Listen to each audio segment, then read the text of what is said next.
All right. All right. Let's get this started up, shall we?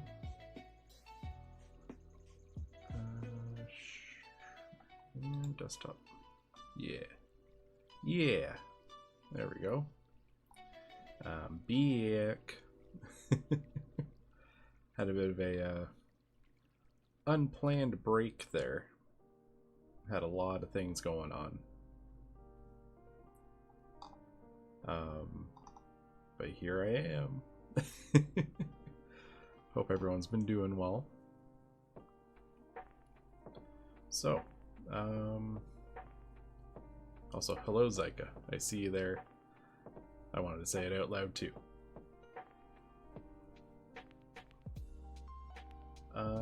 Yeah, so things have been a little busy at work, and that's been where I've been at, to be honest. Because when I was getting back into the swing of things, doing the streaming, hey Zanian, I went from having 2 projects, which like I didn't expect to keep that many for like consistently. I knew it would get busy. I went from 2 to 12. So, and a majority of them were more of them than not were like chaos bombs, where like poorly planned and just like, oh my god, what's going on? So that was taking a lot of time. And also my sister came home from Denmark last Friday, so there's a lot of like getting the house ready for her to come back, and you know, helping getting her settled. So there's a lot of that kind of thing. Hey,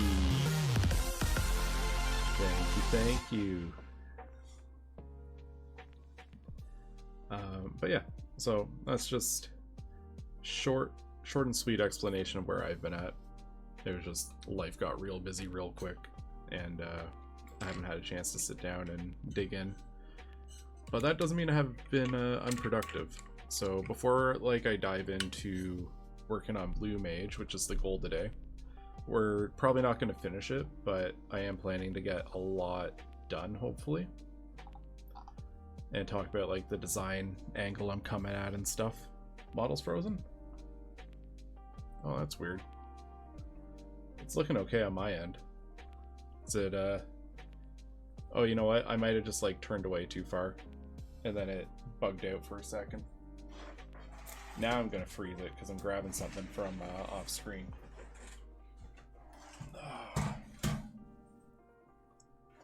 Ooh, I almost cut my knuckle off the pop can box again. Cardboard paper cuts are awful. Alright, let's crack open a cold one. Yeah.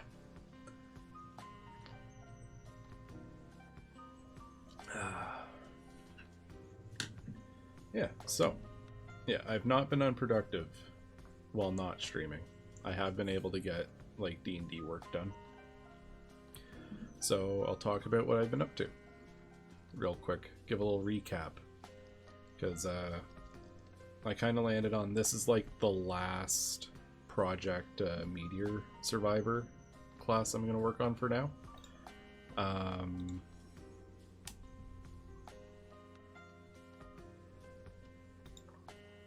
Because I'm running out of time, to be honest. But also I feel like most of like the critical problems have been solved, and like the worst of the worst has been fixed up, and now it's just a matter of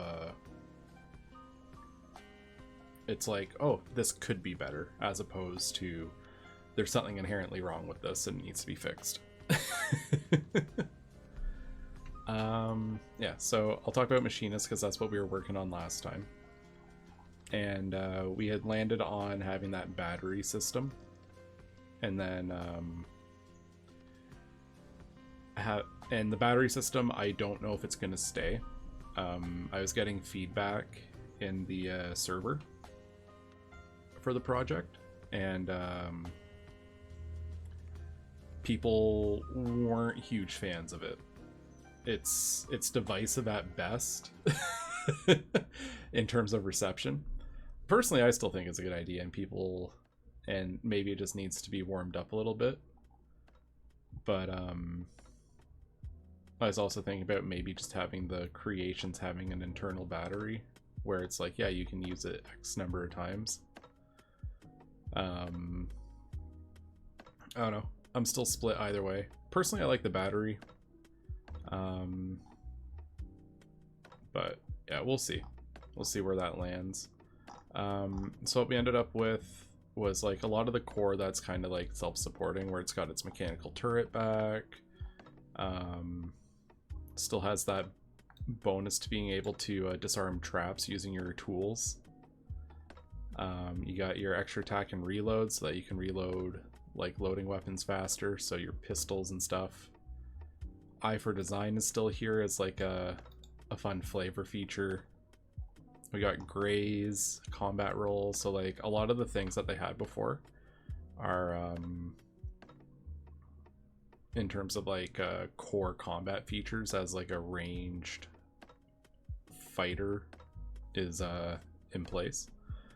And then they got Quick Charge here, which basically it turns your resource from being a long rest to or like half your resources coming back on a short rest to all of it. So just really powerful late game feature where you really don't have to worry about running out of juice anymore.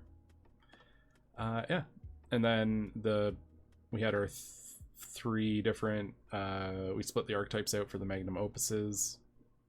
So the Gaussian marksman has that attachment that they put on their guns, which just it costs a charge of battery to shoot your weapon with bonus damage and better accuracy. And then you start being able to, as you spend your charges using the Gauss barrel, you build up heat charges, which you can use to deal bonus damage on your shots. Then you get a crit buff halfway through the progression. You can give yourself advantage using a battery charge. And this can be cumulative, so you can like spend your battery charge and then spend a second one to empower the shot. So you could like, it's almost like you're kicking it into high gear to do even better shots. And then Marksman's Spite is it's that same feature they had originally, where it's triple damage on crits and a better crit range as their capstone. So very strong capstone ability, but like it's not flashy, but it feels really powerful. Now the more flashy ones, so we got Roboticist here, where we fleshed out the Regal Automaton, and this one no, that's what I wanted. Yeah, so the idea is they've built like a mechanical shell and they put their turret inside it to act as the controller for it. So like you have your baseline one at 3rd level, where you just have like this stronger shell. Make sure you basically trade your turret's flight away for like a bulkier fighter that does more damage. So it's no longer like a little assistant that shoots secondary shots, but now it's like a full-on front-lining fighter. And as you progress, you're able to add armor to it. So there's the Queen's armor, which improves its offense, the Knight's armor, which improves its mobility and gives it a special attack, which it's going to become very familiar in a moment, because so I based its special attack, the Standing Leap and Deadly Leap, off of the monster the Bullet. So like it basically just does what a bullet does, where it can jump around and knock things down and land on them and knock them away. And then the Rook's armor just increases its armor class further and gives them the fighting style thing that lets you give disadvantage to targets that aren't you. So it becomes more of a frontline protector. So you got like I almost think of it as like the triangle of fighting styles. So you have like your all-out offense, your skirmishing, speedy one, and then your defender.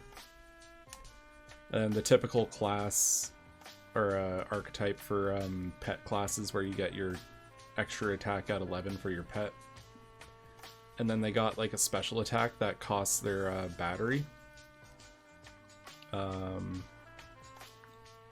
So at the cost of a full battery, you can do like a big AoE line attack. You can do up to 5 crown colliders off of 1 battery charge, where it's like, it's almost like the charge attack that like boars have, where you dash and then you deal bonus damage when you hit.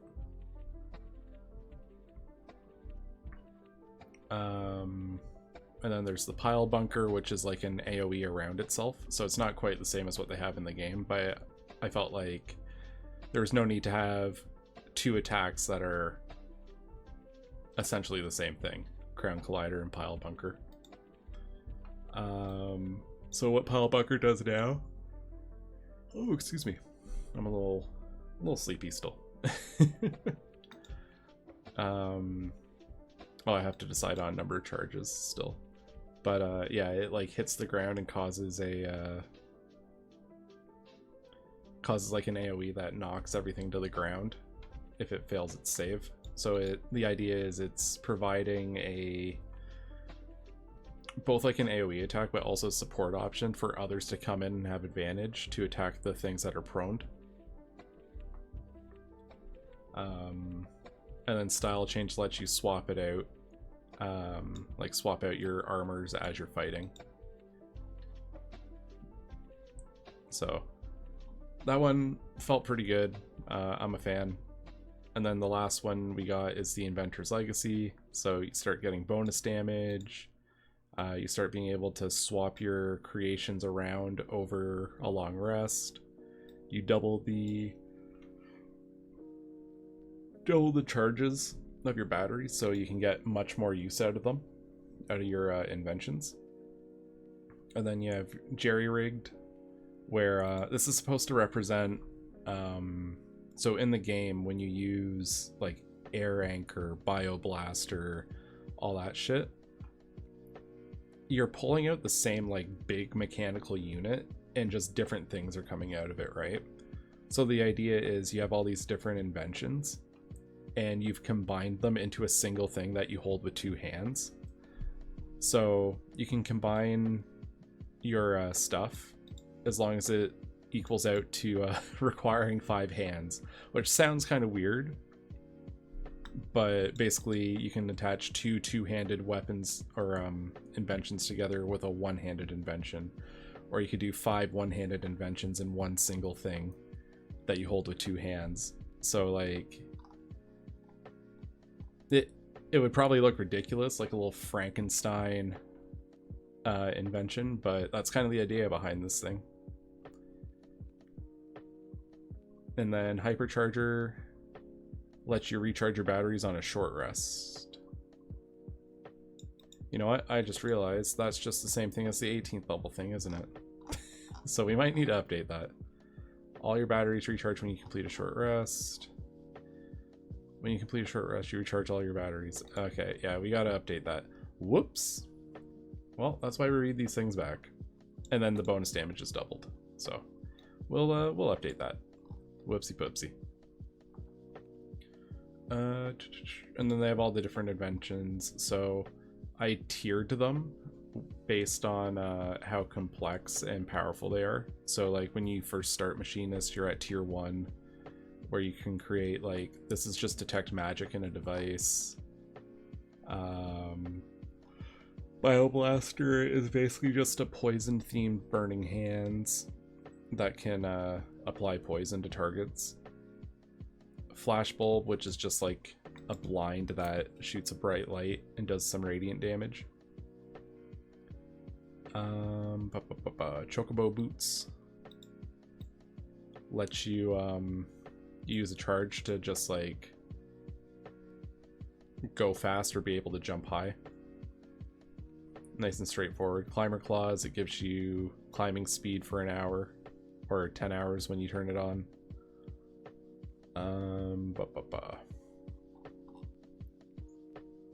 Yeah, so there's a good number of things. There's a snare trap, so you can like set up a little trap. A photo box, so you can take pictures. Noise blaster, which is a low damage thing that can actually cause stuns. So that one's actually pretty powerful as a level 1 option.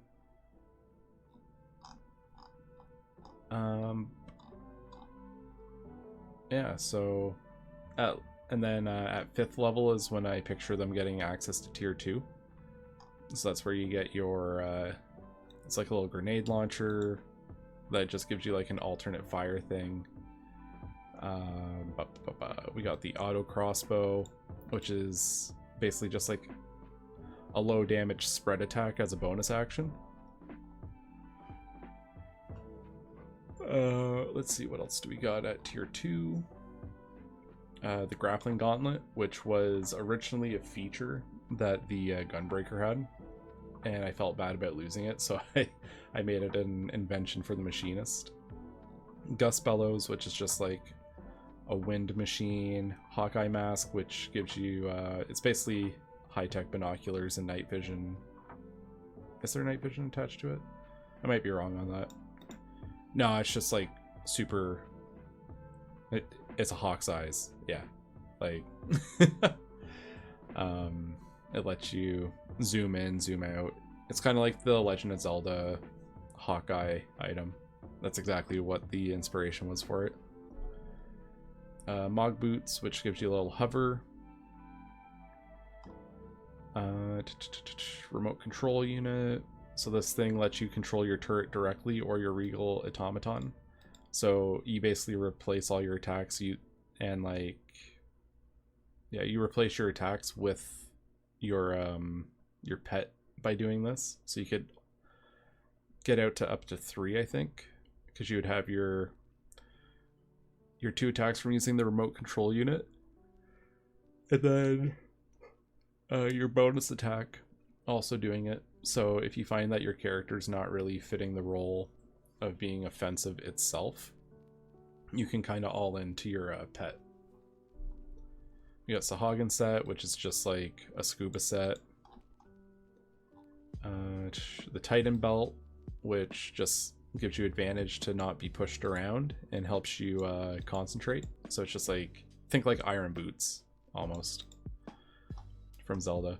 What I did when I was looking for inspirations, once I kind of ran out of Final Fantasy sources, was I went through all of the Zelda games to look at their dungeon items, and I just pulled out all the different dungeon items that felt like they would fit as a machinist invention and adapted those.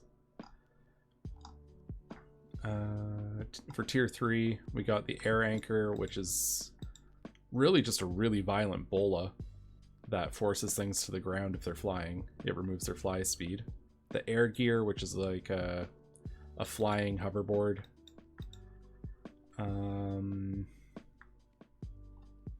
We got the chainsaw blade, so instead of just shooting out a buzzsaw, we're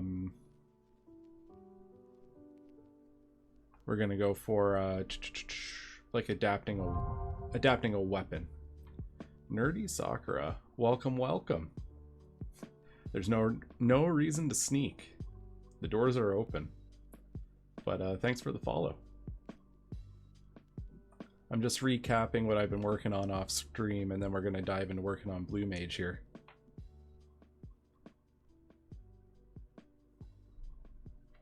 Let's see. Yeah, so chainsaw blade, it basically just like, it's an improvement to your weapons.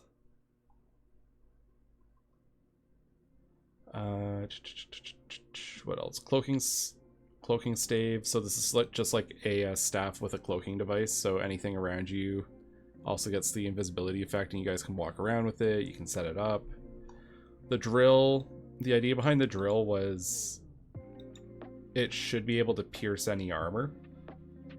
So rather than rather than like rolling to hit, they have to dodge it using a dex save. So it does some decent force damage. The idea is the drill's supposed to overcome a lot of those pesky defenses and resistances. I enjoy entering new D&D streams with that message, as my old character Sakura has a pass of 26. Oh my. That is a wild amount of stealth. Sometimes I think about that with the current campaign I'm running. They don't have a dex character in their party. Yet sometimes they try to sneak by, but they're all in plate armor, so it's... they're just clanking right along. I think the funniest thing that happened with that recently in my campaign was there's like this tight opening that they could squeeze through, and one guy in his like big suit of armor is like, oh, I'll try it, and he was too big for it, so he's like screeching against the walls, and his armor's just like making the worst noise, and it's echoing all through this cave. He gets halfway through, and then he goes, nah, you know what, never mind, and then he screeches back out. And between that and then the next guy that went in found an ambush waiting for him, he had to thunder step out. They alerted the entire cavern system to their presence. So stealth is not their strong suit. Let's see, emergency defib. Yeah, so this one is just like a lifesaver that you keep on you. Flamethrower, that one's just like, I based it off Cone of Cold, but like with a lower damage, so it's a little more spammable without feeling broken. But like it's just like a large range cone that you can tighten up its range to get more distance up to like a 90-foot line, so you have like an adaptable weapon.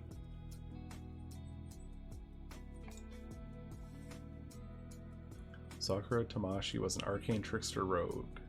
Reached level 20. Ooh. Those high-end characters, when you reach like level 20 and you're all geared out, can do some serious work. Alright, let's see what else. We got a proximity lightning mine. So something comes too close, it'll burst with all the power remaining in it, and it does damage scaling on how much power was left in the mine. And then it can also be a paralysis for a minute if they fail their con save against it. So they roll to avoid it, and then if they get hit, they have to make a con save.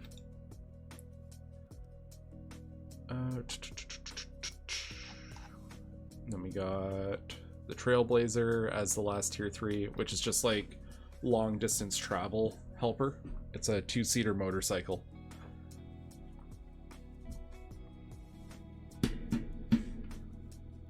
Yeah, and then I just kind of encourage people like, hey, if there's something on this list that's not fitting to you, you should talk to your DM about inventing it yourself. Because I feel like the best experiences with things like this aren't going to come straight out of a book. You have to like work with your dungeon master a bit. Trailblaze, the name used in Honkai Star Rail. That's right. It's a little reference. I've been loving Star Rail a lot since it came out. So it's a little wink and a nod to that. So yeah, that's what's been going on with Machinist. I'm pretty happy with where it's at. Reconsidering the battery system, but overall I like it. I might just leave the battery system for now and then retool it later just because I'm running out of time. And then we got the Dragoon. So I've always struggled really, really hard with the Dragoon's jump mechanic and trying to implement it in D&D. And I think I finally found a way to do it that doesn't require like janky math or any shenanigans. There's also like a pesky part of the jumping rules where even if your potential jump height is like 90 feet, you're technically only supposed to be able to travel your move speed. So what I went for is I based it off of the bullet's leaping or standing leap trait. So they still have Dragoon trait and it's a calculator for jump. Yeah, but the thing about I didn't want to like have people bust out extra tools and that sort of thing. And I've tried different approaches where it's like you do scaling damage based on how far you fell. I've tried having it scale like it's a like having your damage scale like it's a cantrip. Have like a minimum jump height you had to reach before you could actually use jump. Like, I've tried a lot of different things, but this is the one that I'm happiest with in terms of like how it came out. My world has the Astral Express to give my DM access to all 256 NPCs. Oh my goodness. You have a saga under your belt.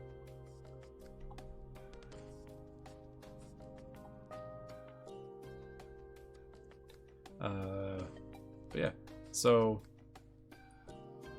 we keep the trance. It's like it's almost like the Berserk. And one of the key pieces of feedback I got on Dragoon was people didn't like the features that were good, but it would end your trance and you'd have to restart it.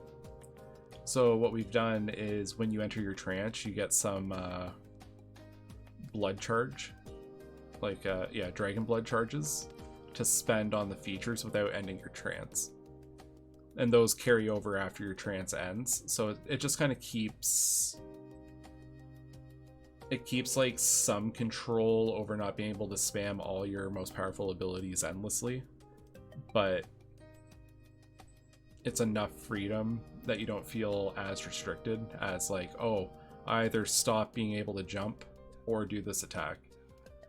So I think it struck a nice happy medium between just having that standing leap effect, and as long as they travel X distance by jumping, they can do their jump attack. So if they jumped 5 feet up and 10 feet over, that's enough. They just have to travel at least 15 feet during a jump, which also solves for the height issue, because one thing that people were giving feedback on was the dungeons part of Dungeons and Dragons. How does a Dragoon work in a dungeon when the ceiling is 10 feet from the floor? So that allows for the long jump to fill the role for using your jumps. And then the way that the jumps work is it just uses the weapon damage of your equipped weapon, and then at 5th level it doubles. So I kind of did away with the specialized thrusts being the replacement for extra attack, and instead it's jump is scaling at the same rate as your basic attacks. And it's just like an alternate way to attack. The intention is like highly armored foes, i.e. dragons, because dragons don't generally have high dex, so it takes advantage of that. We added a bunch of new fighting styles. Lancet is the same. You hit, recover HP equal to half your hit, and you spend your spend a blood charge to do it. Stall is basically the same. True thrust and heavy thrust now kind of work more along the lines of smite-ish things. So true thrust, you use it and then you get a bonus to your attack rolls based on your wisdom until the end of your next turn, so it doesn't feel like it's a one and done. Trying to avoid that true strike waste of a resource feeling. And then heavy thrust works kind of like honestly like a crappy smite. No, you know what, it's like a running smite, so like you activate it and then it just adds bonus damage to your attacks, so nice and straightforward. Life of the Dragon is just like a massive improvement to your jump distances, and it also gives you the ability to dash as a bonus action. The intention of that being your max jump heights. I'm operating on the assumption that the characters are 30 feet people. Like most races in the game, 30 feet of movement. So doubling that to 60 feet is more for the jumps as opposed to expecting them to run around on the battlefield. And from like a storytelling perspective, I see it as them almost like taking a second to charge their jump before jumping up into the air. High jump. So this just like requires you to travel twice the distance, but it does quadruple damage on landing. The reason it just goes straight to quadruple is it's already doubled at 5th level. You're getting this at 10th level, so equal to, you're dealing damage equal to 4 times the hit. And then this was the other thing that I wanted Dragoons to like really stand out on when dealing with dragons, was getting them to the ground so the party can deal with them. And I wanted that like aerial supremacy to stay as a part of the their identity. So if they hit something with a jump, they reduce its flying speed to 0. So they can drive it to the ground, and it has to like fight back out of it to keep on keeping on. Fang and Claw lets you make a bonus attack with your melee weapon while you're under a trance. Heavy Impact lets you turn your jumps into AoEs. Invigorate's supposed to be a lot like Indomitable from the fighter. Battle Litany's that AoE crit buff that they're kind of renowned in game for. And then Dragon Blooded makes sure you're never without dragon trances. See, I made her whole family tree. Realized that one of the songs I picked sounded like a breakup song. Those, sometimes the family trees can get so out of hand. One tree that I've seen that was quite famous recently was following The Rock in his wrestling family tree, where it had like the blood pact, so it was 2 family trees meshed into one long ago, and then it's just got this massive branching trail of people. All right, aerial warriors. So yeah, the three archetypes stayed more or less the same. We just retooled Slayer to no longer be dragon specific. So we got Shatter, or Spine Shatter Dive is still in there for stunning. Familiar Contempt. So instead of it being dragon specific, I've made it so Dragoons are more like monster hunters. So like they're familiar with creatures and they're able to go and dig up information and know a lot about creatures and monsters and how to hunt them. Elusive Jump as a defensive option. I feel like if you were a monster hunter, it makes sense that you're the one that's able to slip in and out of battle to safety a lot more easily than someone that's focused on fighting like they're a dragon. And then we added just like an AoE option. You spend your you can spend a number of blood charges, and the number you spend increases how much the attack does. So you can scale the power based on how many resources you have. If you want to fire off more than one, you have some play space with it. Dragonheart, same kind of thing. They get to cast their Dragon Breath spell.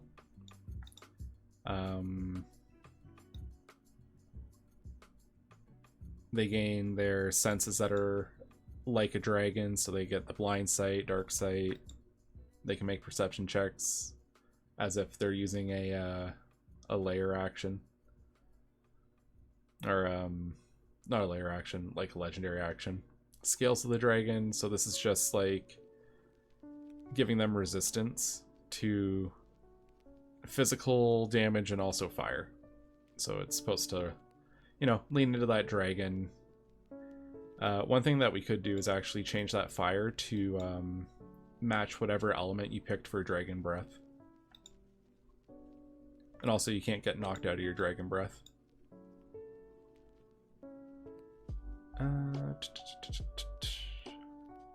Raging dragon. Yeah, so that just lets you attack and use your dragon breath as a bonus action. And then Valkyrie, they stayed the same for the most part. It's just we swapped out their we made it so it's easier for them to start flying. And they also, instead of having that crescent moon attack, which was kind of janky, they after they use a jump attack as a bonus action, they can shoot like an after image out as a second jump attack. So felt straightforward, but like a direct buff. I'm pretty happy with how Dragoon turned out. Generally, it was received pretty well in the Discord. So yeah, there's a little bit of polishing here and there to do with it, but overall, it's in a good spot. So I've been yapping for 40 minutes on recap and stuff. It's about time we start looking at Blue Mage. So, here's the approach that I'm going with here. Our original build for Blue Mage was using something called Monster Links. And basically a Monster Link was a package of a couple spells that represented a monster. And you would learn Monster Links as opposed to just raw spells. So it had that wizard spellbook mechanic, but instead of it being one-off spells and having a lot of them, you had the links and you would swap your links around. And some links had like special effects. So like if we go down to, or wait, no. So there's the links and then there's also monster mimicries. So they had the links were supposed to be like a wizard spellbook, but then we also had a warlock's eldritch invocations, but they were represented as monster mimicries. So we were kind of like meshing two different spell learning mechanics together for this.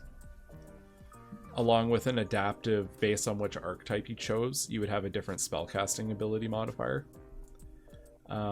So that part with the, depending on which archetype you are, you're using a different ability. I really like that. And I'm looking to keep that in the rebuild. But what I want to do is see all these monster mimicries.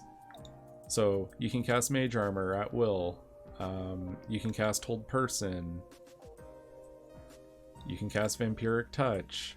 You can cast Aganazar's Scorcher. Like, a lot of these just unlocked additional spells, which is how the Warlocks worked. So what I'm looking to do is move away from having mimicries replace spells and either have them be passive buffs or like feature-based attacks.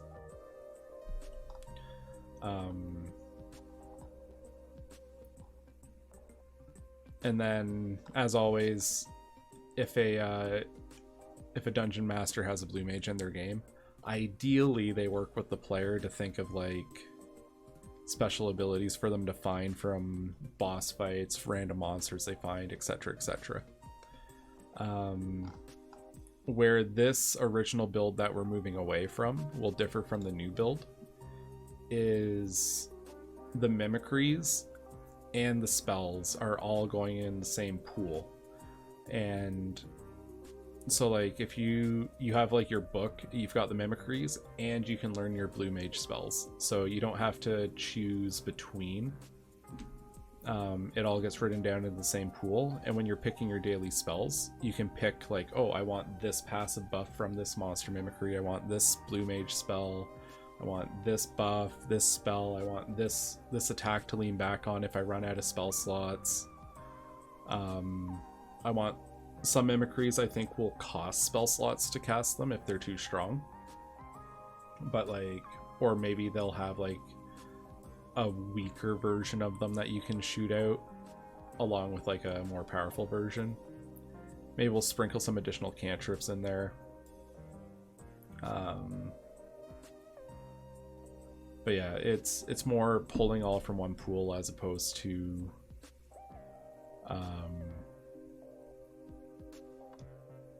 having all these different. It's like going to a restaurant and having a menu and you have your, but like they want you to pick everything a la carte, where it's like, okay, pick your entree from this list, pick your side from this list, pick your drink from this list, pick your dessert from this list. Instead, it's all just one buffet table and you're just picking everything out of there.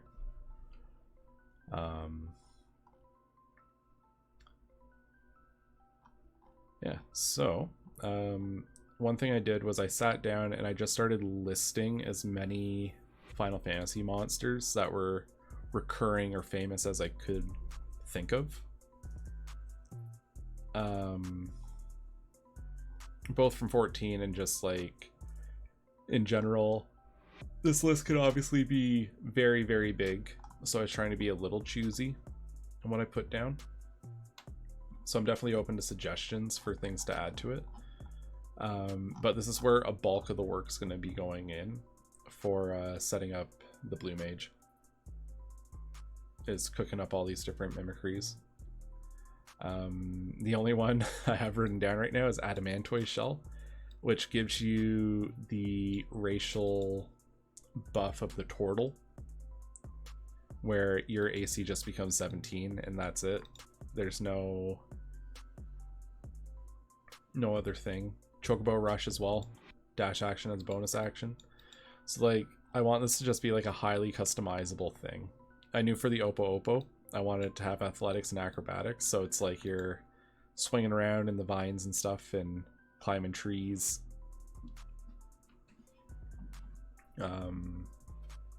So yeah. And all of them, even though they're going to be slightly differently flavored,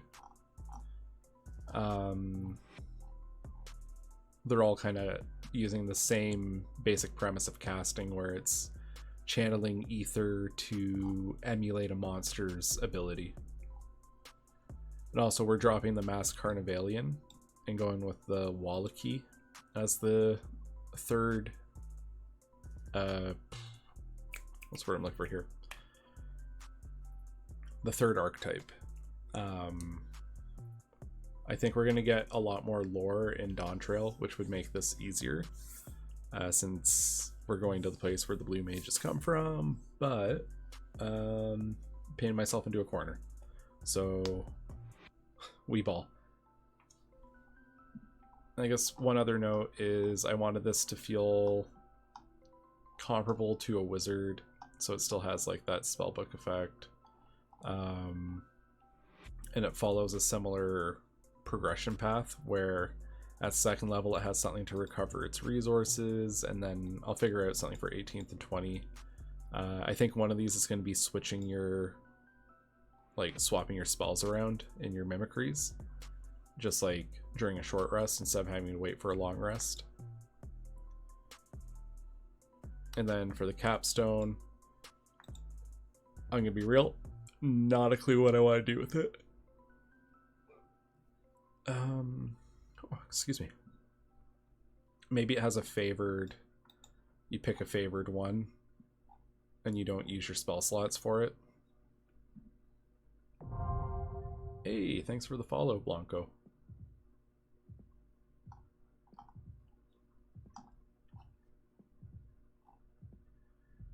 All right, so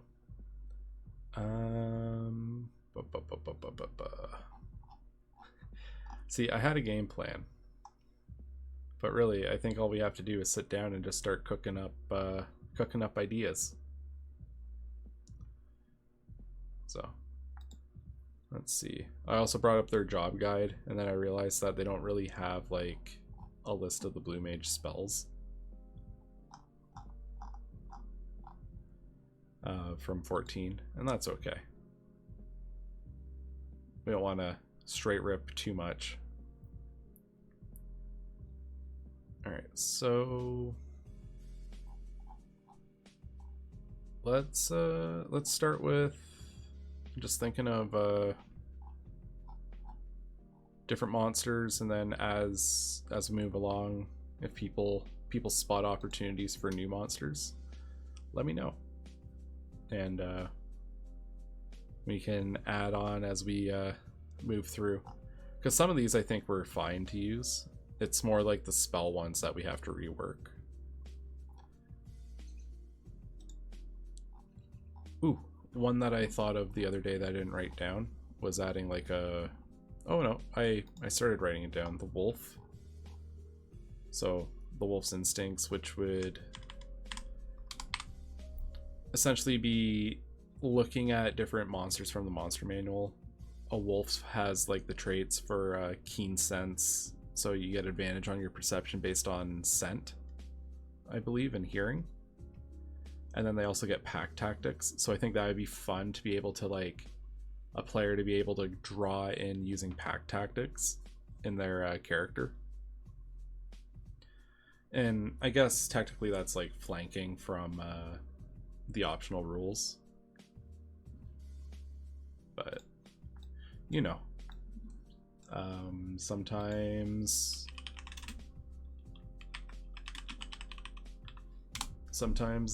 you just got different options or different ways to approach it. I'm just pulling up a Blue Mage spell guide here. Let's see what's in the game that we can leverage as well. All right, so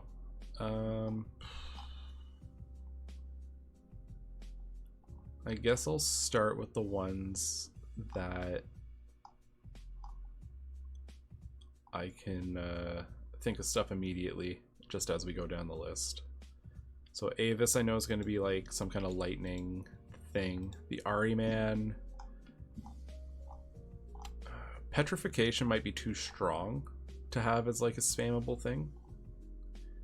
So maybe we make the prerequisite for Basilisk.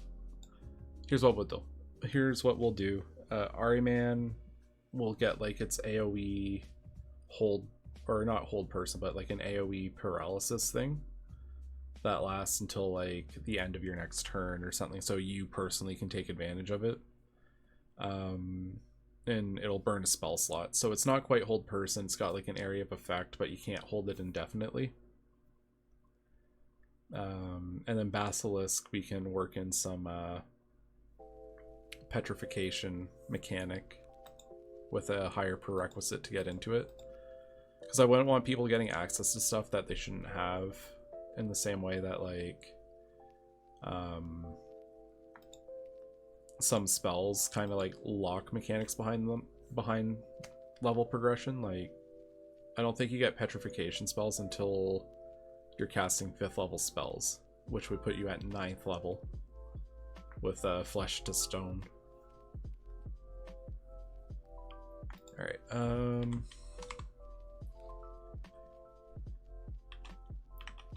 while attuned, as an action, you may expend a spell slot to attempt to paralyze all creatures. How big of a cone do we want? In game, I feel like it's not a very big cone. I think we'll go 15 feet. And a 15-foot cone originating from you. Each creature must make a... We feeling Constitution or Wisdom? I feel like it's probably more Wisdom, since it's like a demon, like it's a demon's glare. It's not like a physical poison or something. It's more of a magical stun. So make it Wisdom.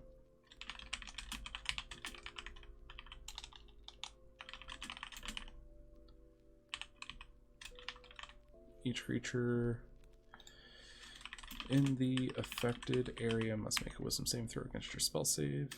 DC, or become paralyzed until the end of your next turn. Is this part of an update I think you've mentioned on Twitter? I was actually curious just exactly how you were ideally hoping to update. Yep. So this is probably the last class I'm going to do before Dawn Trail for what I was calling Project Meteor Survivor. So basically what I'm doing is I've gone ahead and done a bunch of like, here, I'm just gonna pull up I'm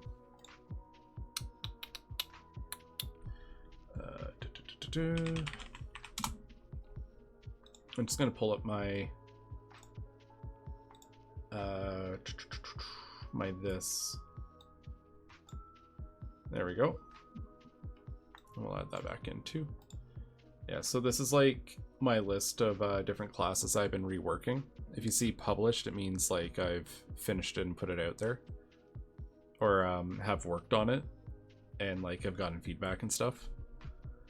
So I did a poll and I basically I went from the most requested to least requested on which classes people felt needed the most love. Originally, I decided that I was going to rework the ones that I had relegated to just being archetypes, because there was like a in-game comparison already. So Monk, D&D already has Monk, so I just made like an archetype based off of Final Fantasy's Monk. Bard got the same treatment, Paladin had the same treatment, Ninja was just a rogue archetype, which, like, it was fine, but didn't feel great for people that wanted to play a full class of that. So I started there, did those, accidentally released it before I was ready. So those are in the live file. And then I did that poll asking like, hey, what do you think the biggest problem children are in the book? Like, who's suffering the most in terms of like being a crappy class to play? And I just like worked from the top of that poll down and then ran a second poll being like, okay, here's the last call ones, who else needs love? Because like at that point I felt like everyone was at least functional and like didn't feel awful to play. And then it was so like the last three that I did was Machinist, Dragoon, and Blue Mage. The ones that might get revisited still that haven't been touched yet.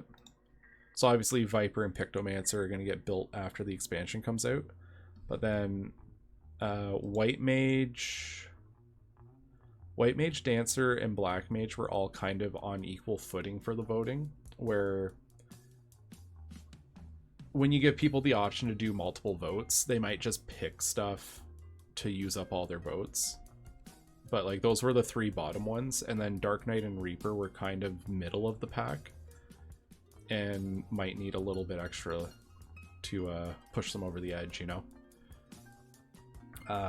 So yeah, once I finish Blue Mage, I'm going to compile everything into this file here. And then when it comes time to release the fully updated Project Meteor Survivor, I'm just going to copy and paste it from that file into the file that everyone has access to. And bam, we'll be all updated.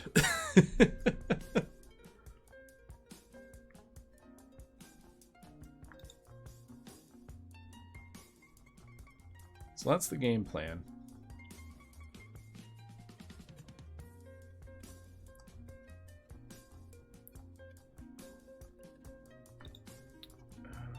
The poll sounds pretty accurate to what my group of friends kind of felt. Machinist mostly. I know my one friend was enjoying the White Mage build.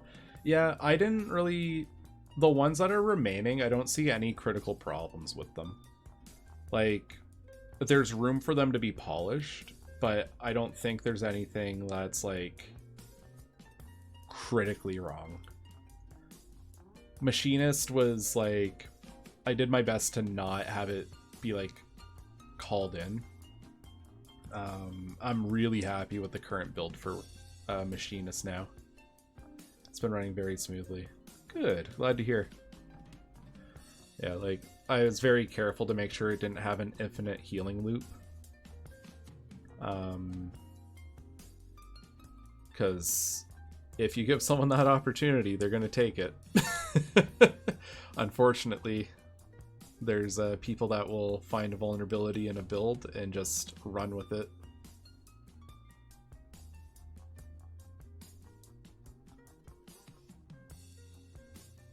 But yeah, no, like, I think after Blue Mage is finished, I'm gonna be like,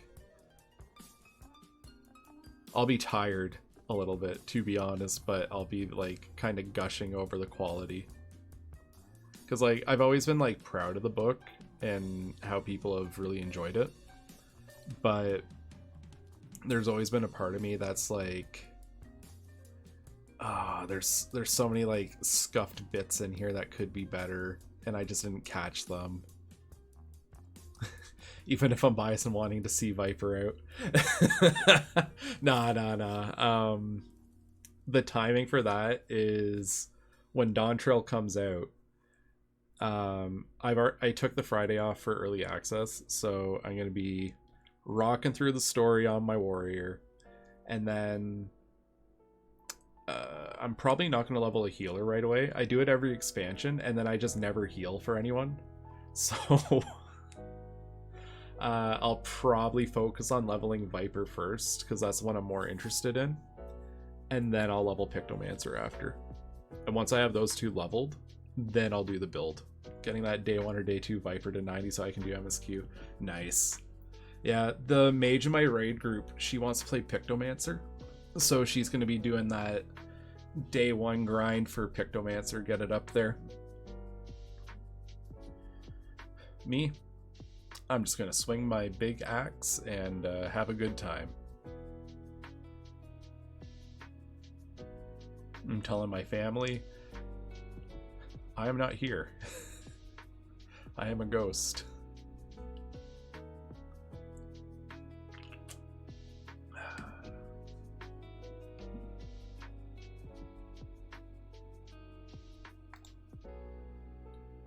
But yeah, yeah, I'm pretty hyped.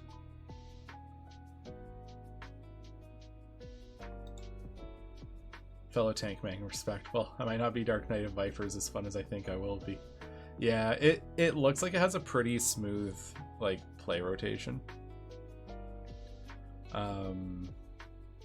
Just based on watching them. So like, based on how I know Ninja plays, and then watching the preview, I got a sense that it's like they attack fast, and then the faster they're attacking, they'll build up some kind of resource and then burst with it. And it's going to be all about maintaining that resource and getting it up there so they can switch between modes or something. And I actually did a proof of concept archetype build for Viper already, where it was like, you don't, so like a lot of my classes, the way that I've done it is like you have a resource, and then as an action you do like special attacks. For the Viper, it's going to be replacing your attacks with like special strikes. So like and it will have like extra attack progression like a fighter does. So hit twice, you got 2 of your I think in the proof of concept I called it flow. So you get like 2 stacks of flow, and then like you have different abilities that you spend 1 or 2 flow to replace your next attack with, and like, so like you're always comboing, and then you can swap out parts of your basic attack combo into like nastier hits.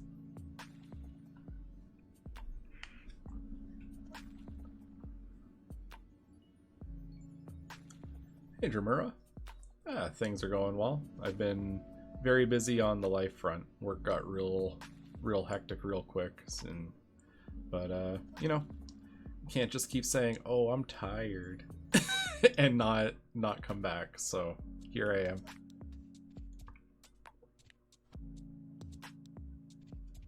I'm a little worn. The metal's a little worn down, needs a polish, but you know, we're hanging in there. So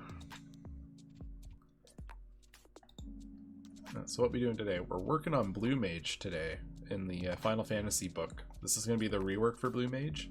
We're just cooking up monster abilities for the class to use.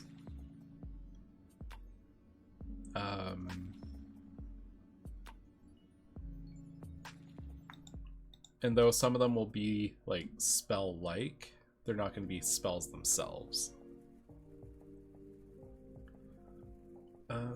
Let me see, what else are we gonna do? I actually liked my Bad Breath from the original. Is this GM Binder? If so, I checked it out a while back. It seems neat. Yeah, this is all run on GM Binder. It's pretty good. I do have some gripes about it lately. The devs have been releasing like changes and patches that have broken it a lot. And they are not easy to get a hold of. So like sometimes GM Binder will just go down for a day or two and you can't access it and work on stuff. They've also changed, well, they've never supported Firefox explicitly, but they like made it worse to use on Firefox, where sometimes it just bugs out, you have to close it and come back in. So I think it has the market share in terms of like homebrewing tools right now, but it has a lot of problems. Not to say it's not good, like I do enjoy it, I do think it works well, and when I first moved over to it, it was really good, but lately they've been having some issues with the code and responsiveness and all that jazz. So I've been thinking I might copy all my data back over to Homebrewery as a backup, because Homebrewery has done a really thorough job of upgrading their systems, and I haven't used it in a while. I just know that they've made a lot of positive change. So their tool might be better, but it's at least comparable.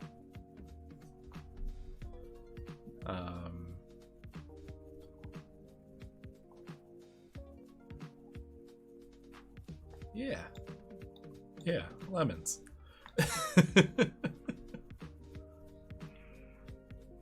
Alright, let me see here. What else we doing? Bad Breath. As an action, your breath weapon, 15-foot cone. Any creature in range makes a dex save. Your breath weapon deals poison damage. Creature takes 2d6 damage. Each time the damage of your breath weapon increases, the range increases by 5 feet. Fail your saving throw, become poisoned or blinded for 1 minute. You choose. Ah, it's a one-shot. So I had that kind of working like... I'm refreshing my own memories as to what I was doing with these before.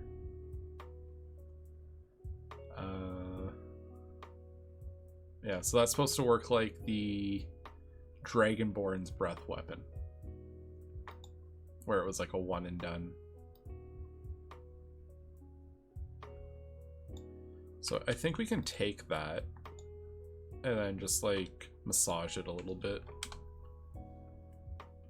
And then maybe we can add a new bad, or like a stronger bad breath later called like really bad breath, that has like, have that one be the one that really fucks up the target.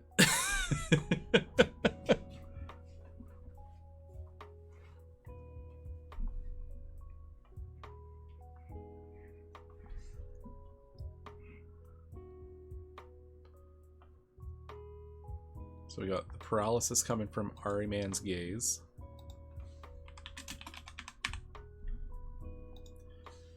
Got Morble's bad breath. Just move that down our alphabetical list.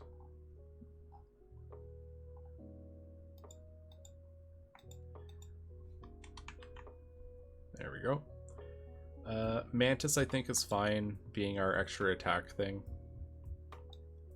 You can attack with your weapon twice instead of once when you take the attack action on your turn. So that's for if you're doing your Gish build on here.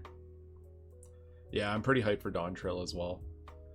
I've been so busy lately, I haven't had like time to really bask in the hype, but I'm pretty excited.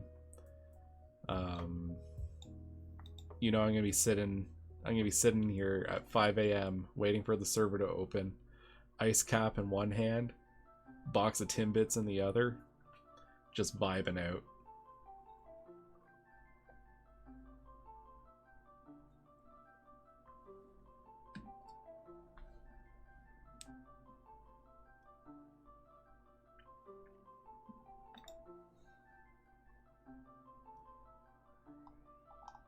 Alright, while you are attuned, you have proficiency in athletics and acrobatics. Nice and straightforward.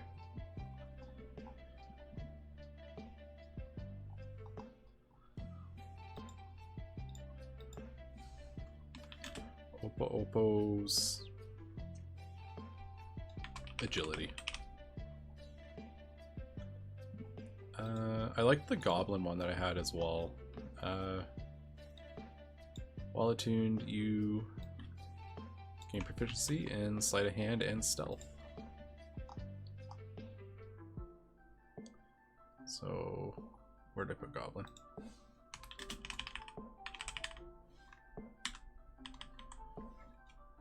While attuned, you gain... Good. Yeah, if people see things that they think are like good ones to be like, oh, hey, you should add X when you're looking at like the list of monsters. Like if there's a monster missing you feel, or you think you have an idea for an ability, just shout it out. No wrong answers here.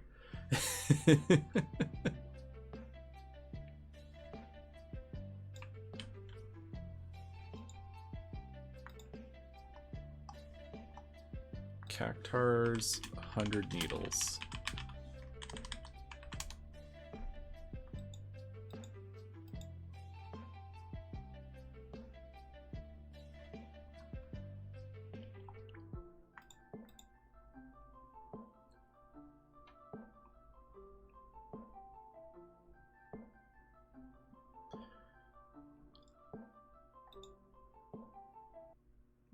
Oh, okay, this was like a scuffed hellish rebuke.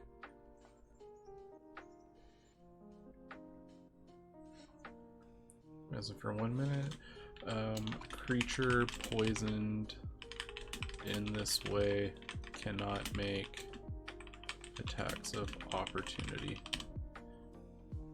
Okay, so the idea behind Cactar's 100 needles. You hit them, they burst with needles, you get the creature that attacked them gets poisoned, and then the Cactar just runs away.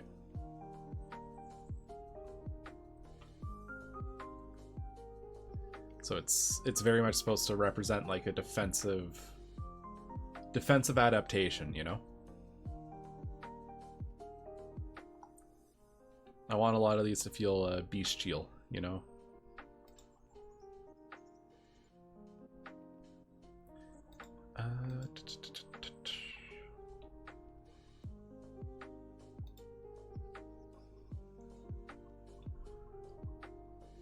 Frog's legs. Ooh. I'll just make that like the standing leap. Where are you at? Sounds good. Alright. Yeah, for Frog's legs, we'll just give it a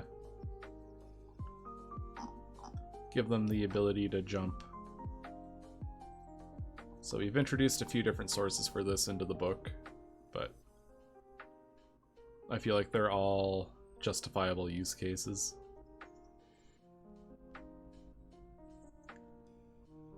Your high jump is up to 15 feet without a running start. We'll make it a little weaker than the Dragoons, though.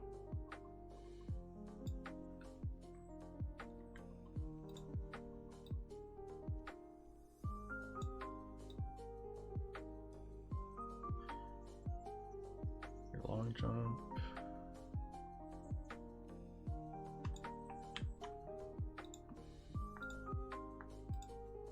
Alright. Well attuned. Your long jump is up to, say, 20 feet and 10 feet for the height. So it's still a pretty good mobility, but it's not better than the Dragoon. You know what? I think I might want to soften that a little bit to 15 and 10.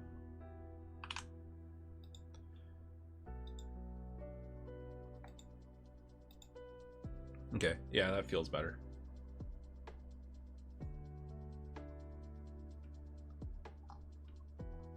My reason for softening it a little bit there is thinking about the way that it works for like everyone else.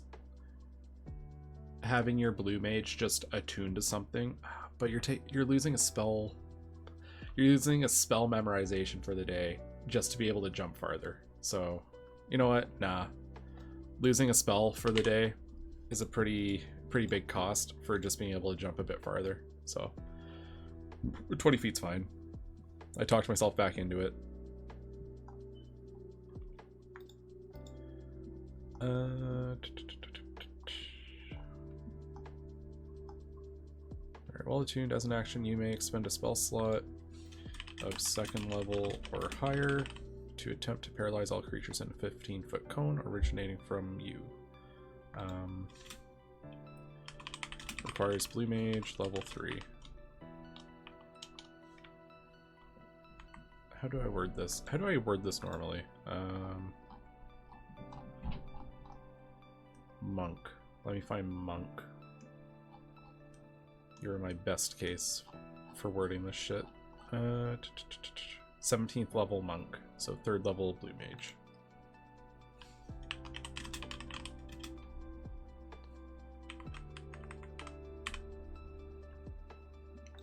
Good.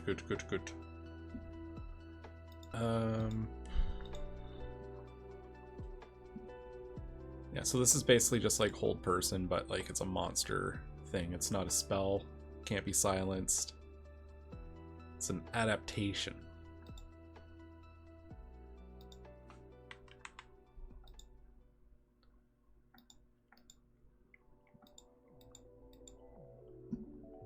Chimera, Koblin.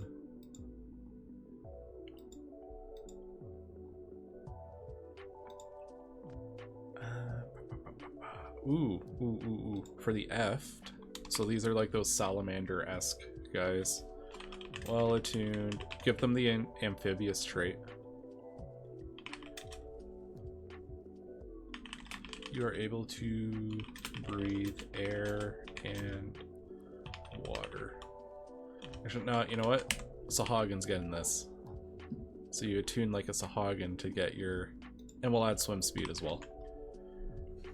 And gain a swim speed equal to your movement speed.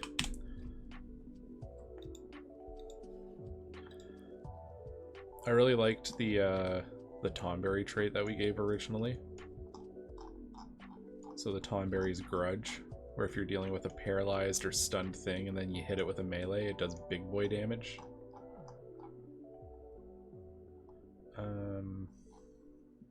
Yeah, when you attack a creature who is stunned or paralyzed with a melee weapon, you deal bonus damage equal to the average damage of the weapon's damage die.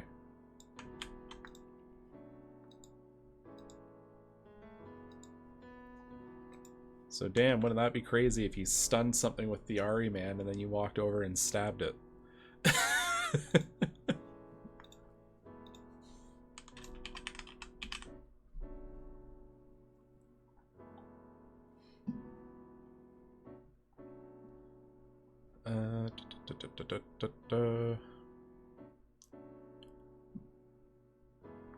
Let's take a look at the Blue Mage spell list as well, just to see what, see if there's other things we can loop in. Oh, the imp's using ice spikes. So we could use that.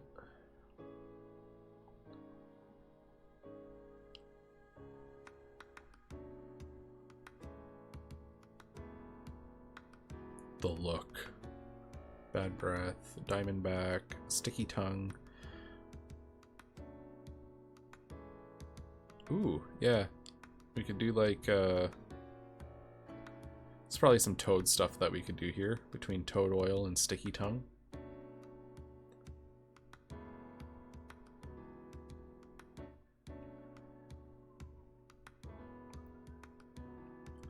Alpine giraffe. So that's the line one. Oh yeah, Sonic Boom. That was one that I was looking at. So Sonic Boom and Zoo's Rage. So I liked the Zoo's Rage before. I think we keep that. I thought this was fine. 9th level Blue Mage. But then we also add a Sonic Boom thing where it's like a wind blade attack that comes from the zoo as well. Playing with ideas.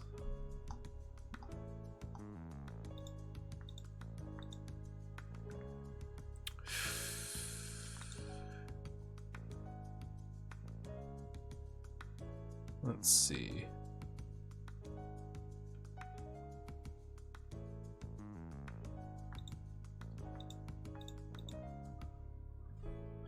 Moogle's Palm Cure.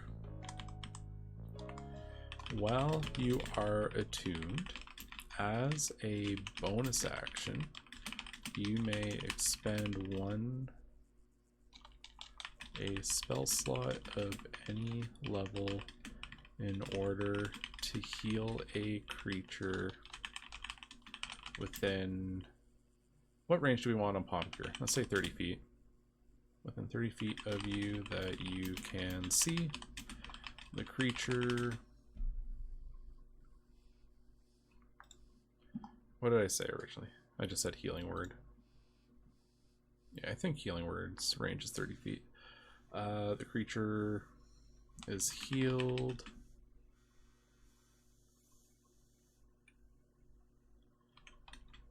by 1d4 hit points. Your spell casting ability modifier, hit points.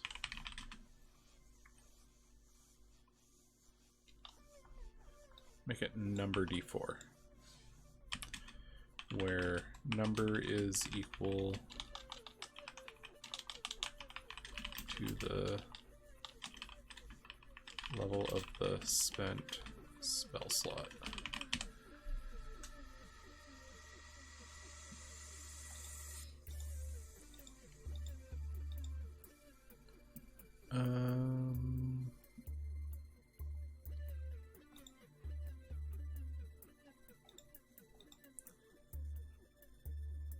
Wolf's Instincts.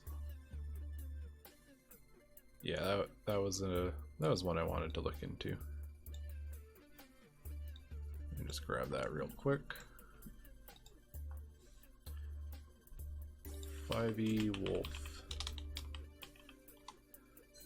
Need to look up what the actual wolf stat block says.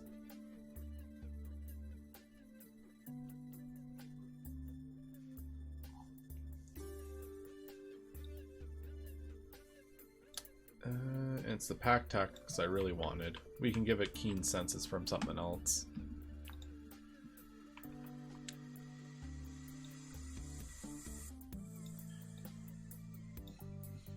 You have advantage on an attack roll against a creature if at least one of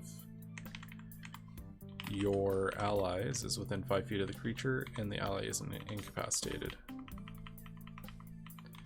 Call it Wolf's Tactics.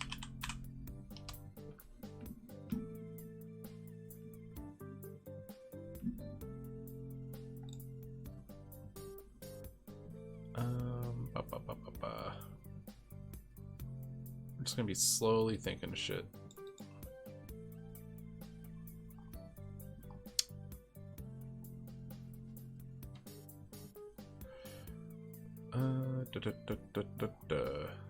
We're just cooking up and throwing ideas.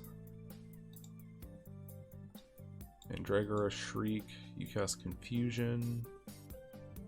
Mimics Nature, you can cast Disguise Self at will.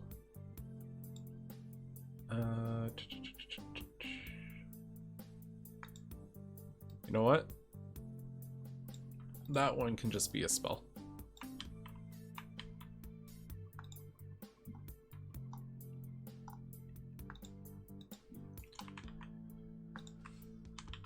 Because it's not just like, oh, I'm unlocking a spell from having this. It's I'm getting a spell that I can just use constantly. It's a little different.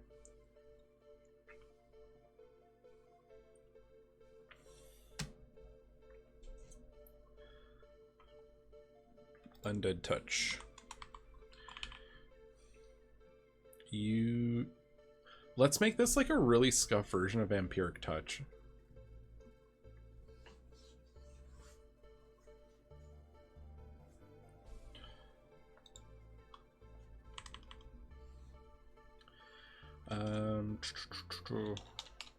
Well attuned. You may make an unarmed attack using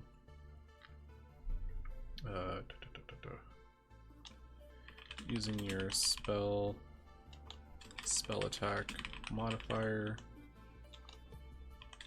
This attack does well attuned. Let's tweak this. Oh god, this is gonna be kind of funny. If you spec'd into this from, like, say, Monk, you could, like, give yourself necrotic damage on your punches, which is kind of fun. All attuned. When you make an unarmed strike against a creature, you may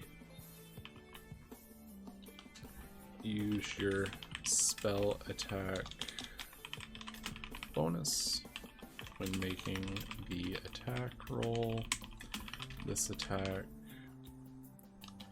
your unarmed strikes deal 1d6 necrotic damage, and the creature cannot receive healing until the end of your next turn. So there's a use case for it. It's not just necrotic damage, it also shuts off healing.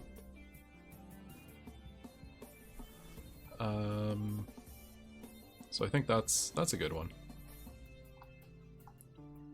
Ooh, so many ideas.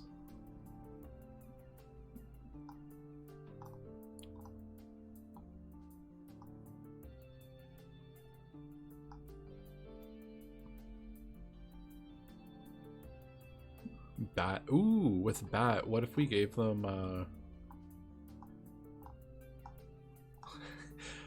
this is a little silly. Oh god, it's time. It is time. But honestly, it's just a lot of work, but I am having fun with it. To catch you up, Cruz, I think you saw my thoughts on it in the Discord. Yeah, like half a bestiary at this point. Yeah. I'm trying to avoid making it like, hey look, here's a spell, because the Blue Mage can also just take spells, right? They have a spell list. They can just take spells. But I also just want to have like cool monster mimicry things for like passive buffs, special attacks, that sort of deal. I'm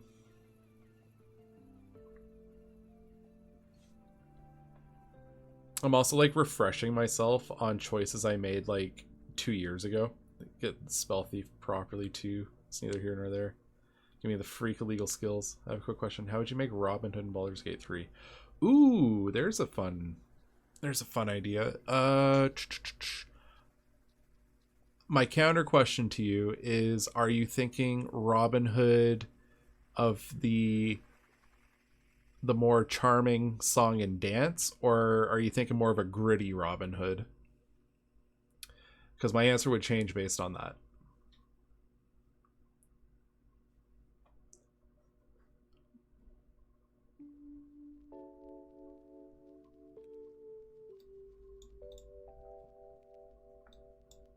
I'm thinking Robin Hood from the rich and give to the poor. Okay. Yeah, there's different like styles of Robin Hood. The rough and greedy. Okay. So we're thinking more of like the gritty kind that you would see in like a darker fantasy as opposed to the Disney Robin Hood. The non-mouse approved Robin Hood. You're definitely going to want Ranger as your yeah, I would start with Ranger as the base of it. Take Ranger to level 5. I would lean him into being more of a, so like there's specializations, right? And one of the specializations I would make sure I take, because we basically want him to be a pseudo thief.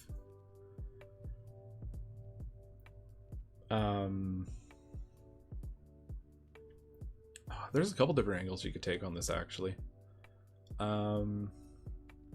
If I was going strictly roleplay, even though it's not like combat efficient, I'd probably go for like this 3-way mix of a I'm making you work. Yeah, I'm definitely stretching the brain a little bit. Because I'm trying to think of like how you would progress through the game as well, right? Because you have 12 levels to play with, and you don't really want to be suffering through the start of the game, where personally I think the start of the game in Baldur's Gate is the hardest part, because you don't have all your tools and you haven't really had a chance to get everyone to strong footing. The chance of getting one shot's a lot higher.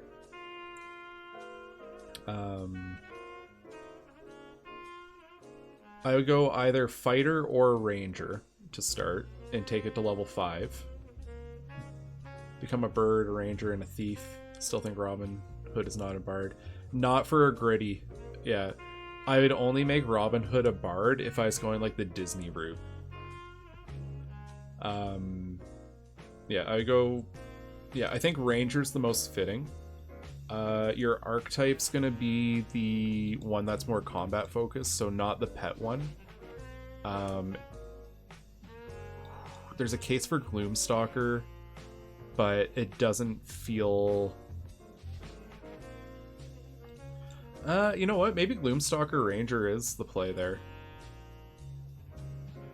Because eventually you want him sneaking around, like, he's a thief at heart, right? So we got... Yeah, I would probably go like Gloomstalker Ranger, specialized with urban environments to give you your lock picking and stealth. Yeah, I would focus on those skills. Take that to 5 so that you get extra attack. Drop 3 levels in Rogue for Thief, mainly for the role-playing aspect of it. And then probably fighter and focus on archery, get action surge. But there's also a case to be made for if you're taking in Baldur's Gate, if you're running thief, it pairs super nicely with monk because you get an extra bonus attack, and you can use your extra bonus attack for flurry of fists. So you could be if you find Robin Hood's in melee combat, he can do a lot of extra kicks and punches in those like tight spots. using that extra key.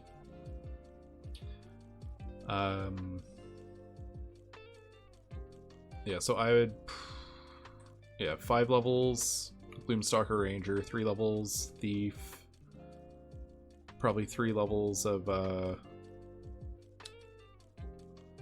Monk or Fighter. It depends if you want to take advantage of the bonus action, like the extra bonus action, or if you want to take advantage of the of having Action Surge. And then I would cap it off with a 6th level into Fighter and just get your ability score. Or I guess you could dump it into any of them, because you'll get the same thing regardless. But yeah, that's how I would approach it.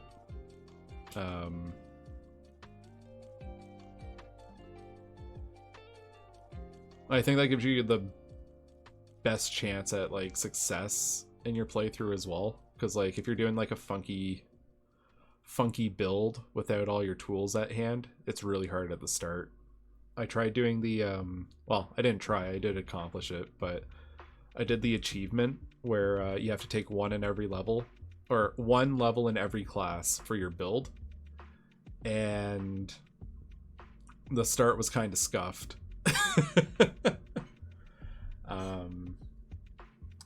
And then I found out at the very end of the playthrough that if you break your oath as a paladin, it counts as respecking and you don't get the achievement. That sucked. Luckily, I just did the achievement using a character you get late in the game, and then I just applied the levels that way.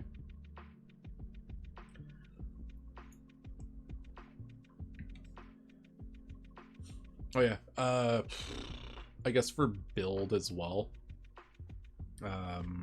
or like, you know, like the background and stuff, probably Criminal. That gives you your stealth and your sleight of hand,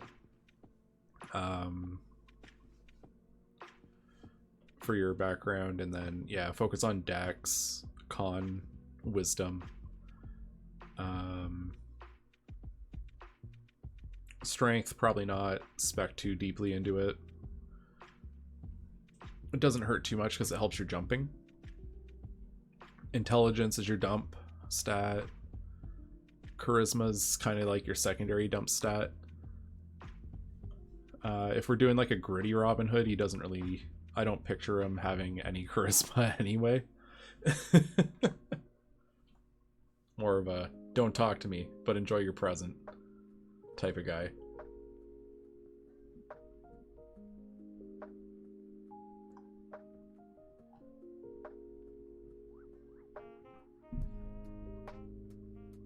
Alright, it's a good little brain workout there. Alright, Bat. So attuned to Bat. Bat's echolocation. Easy. When you are attuned, while not deafened, you have blind sight up to 30 feet.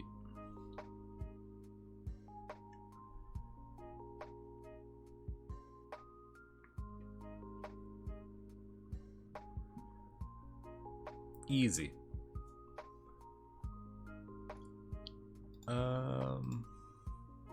Crab Grab. Crab Grab's honestly not that good. The original. It's just advantage on grappling. Could go for like Crab Bubble. Have it do cold damage and slow as like a AoE.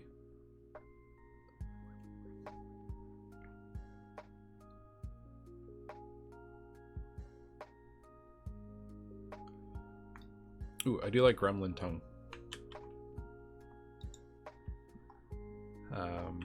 Some of the ones I gave spells, I still like them given spells, but like it's not taking away from anything.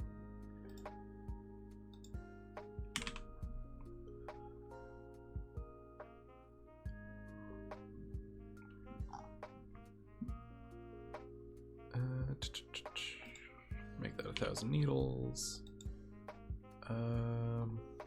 Yeah, we cooking. We cooking stuff up. I don't know what, but we're trying.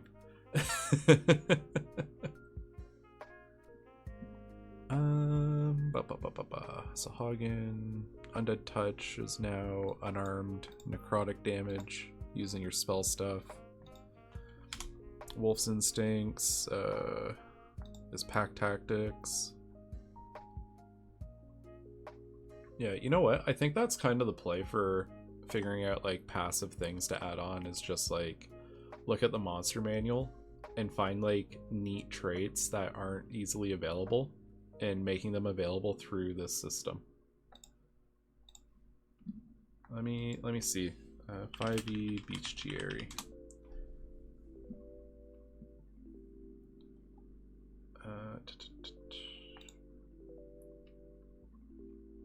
Where? Is this the one? No. Are you the one?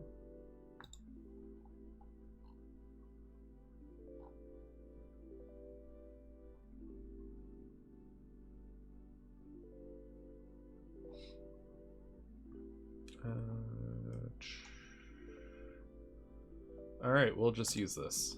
We'll use the 5e tools. Oh, there we go. Just had to fill out a little bit. Okay.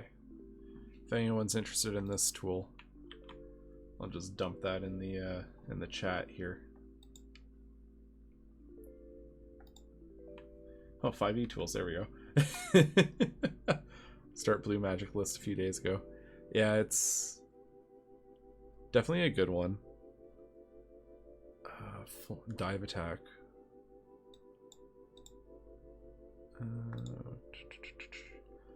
Artuk Elder. Spider Climb. Ooh, Spider's Climb. There we go.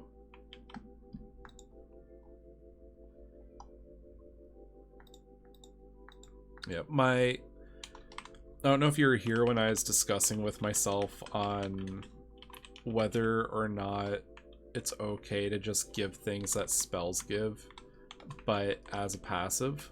But like, you're sacrificing one of your memorized spells for the day in order to have this effect that's not super powerful. So I think it's okay. So like Spider's Climb, there's a spell for Spider Climb, but you could give up knowing a spell for, yeah, one of your known spells that you've prepared for the day to be able to climb.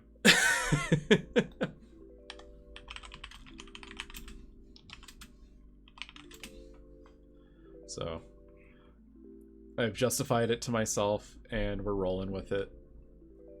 And it is what it is.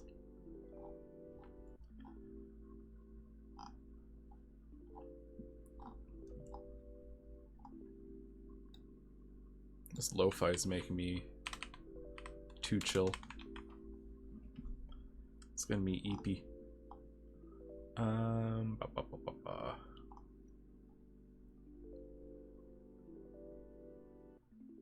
I think I did a good job with Mind Flayer's Blast originally. Where was that at? Psychic energy from your mouth. All creatures in 15-foot cone make an int save. On failure, they're stunned for a minute. Will make this work as a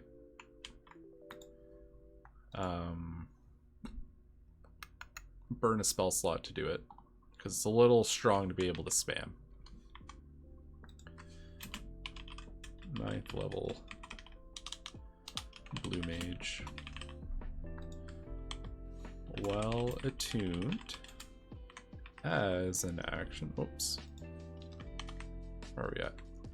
As an action, you may expend a spell slot of, at 9th level, you're getting 5th level spells. Or higher. To release a blast of psychic energy from your mouth. All creatures make an int save. On fail, they're stunned for 1 minute.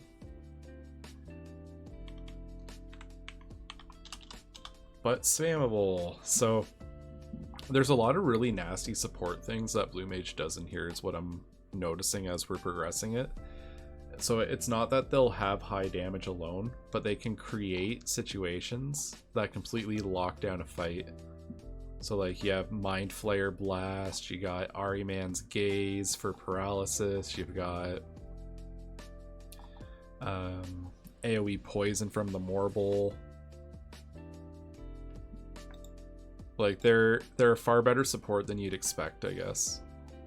Lots of passives, so they're kind of like a skill monkey a bit. But they need something that has that punch. No damage riding with the stun. You know what? I should add damage riding with the stun, and then have it deal additional damage based on the spell slot spent.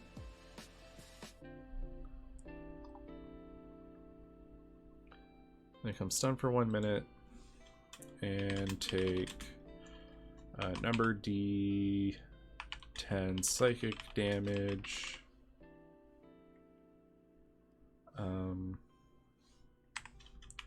On a success, they take half as much damage and are not stunned.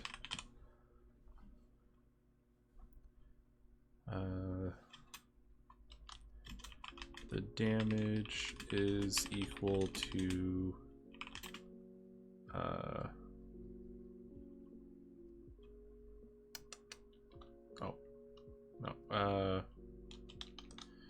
gotta do number psychic damage, where number is double the spell level, or the level of the spell slot spent. So it's a 5th level. Effectively, this is a 5th level spell that deals 10d10. Is 10d10 too high? Probably. Is equal to the level. I think if it didn't have the stun, I would feel fine with that. But doing 10d10 and stunning is just a little spicy, you know? Just a little bit of a big ouch. Because you want it more for the utility, but the damage will be quite nice at 5d10 as well, so. Maybe I need to soften the damage die down a bit. Maybe make it a d8. We can play with it. So a little wiggle room. Mess around with it a little.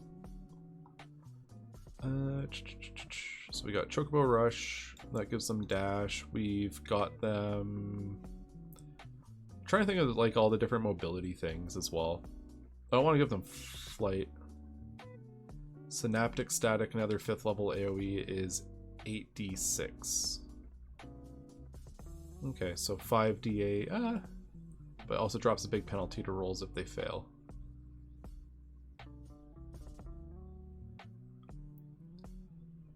Yeah. You know what? I think... Yeah.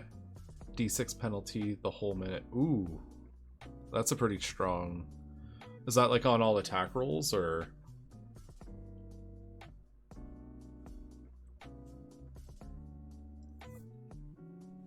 Yeah, on all attack and ability rolls. Yikes. Yeah, that's pretty damn strong.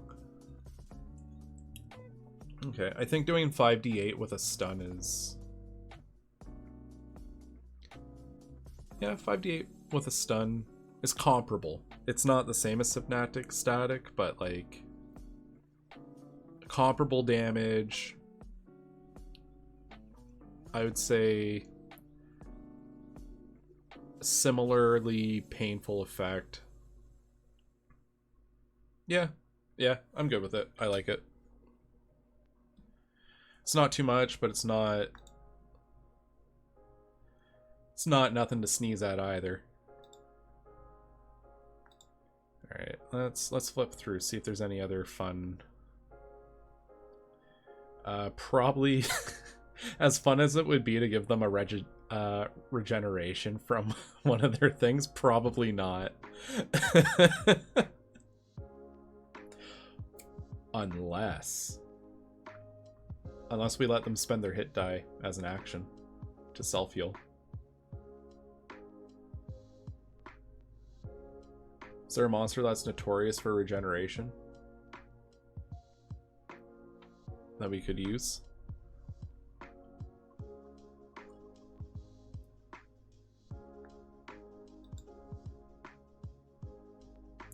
I'm gonna put a pin in that.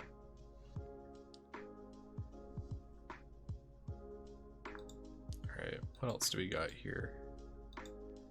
Abyssal Chicken. Let's go. The Abyssal Chicken falls at the end of a turn if it's airborne. Oh, these are horrible. Where are you from? BG... Baldur's Gate Descent into Avernus. Alright. I'm taking note of that for my own campaign, to go look at those. Probably don't need to worry about the dragons right now. They might not make a showing in my current campaign, because if we keep the pace that we have right now in my current campaign I'm running, I don't think the campaign will run past summer. So I'm about to have a lot more time on my hands, assuming that that works out the way that I think it will.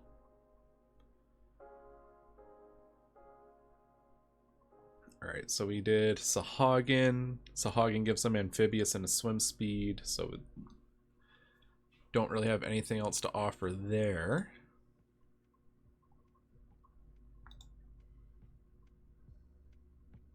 Curse of Strahd, yeah. Amber Golem. Well, that thing's cool. I have, so like, it's kind of shameful, but at the same time not. I have all the books that they've released for the 5th edition. I don't know if Vecna counts for 5th edition or if it counts as one D&D. But, yeah, I have all the books, but, like, I don't know what's in them, like, deeply. Like, I'd flip through them and go, like, oh, there's some cool stuff in here, and then set it aside. Yeah. It's like a... I feel like I've got like a Dragon's Hoard of books.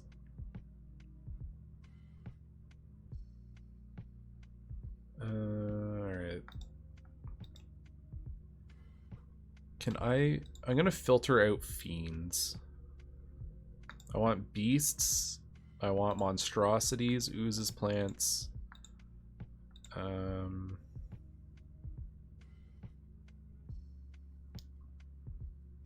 We'll go aberrations, dragons, elementals, giants, and humanoids. Let's cut the list down a little bit. Aggressive. Ooh. You know, I think it's really funny if you picked up Blue Mage with the full intent of making just like a straight melee build. And, all the bits are there as like monster things to just make the most like nasty little skirmisher in the shape of a mage. Yeah, like you give him aggressive. He's got dash as a bonus action. He's got aggressive. Oh, you know what? As a bonus action, move.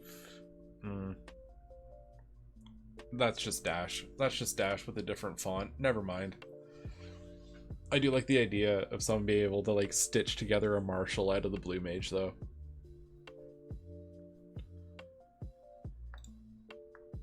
And that's kind of going to be a thing, I think. You could like have a buff that adds their spell attack or their spell ability thing to their weapon attacks and unarmed attacks. Well, you know what? I think I'm cooking up something good there. There's potential. I feel it.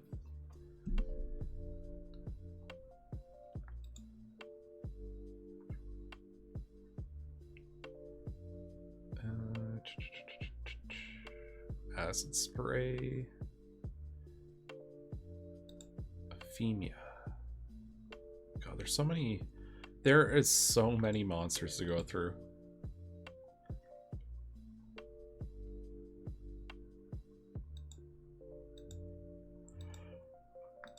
I do think that we're on the right path doing it this way, with finding like additional things that we can add. Like charge. Ooh, we could add a charge.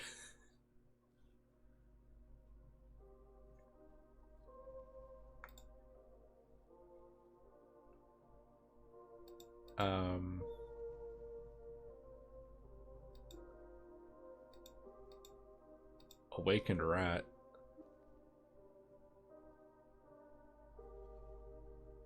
Oh, these are all the things that spawn from the awaken spell. Okay.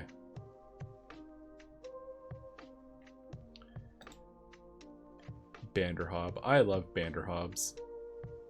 They're so awful.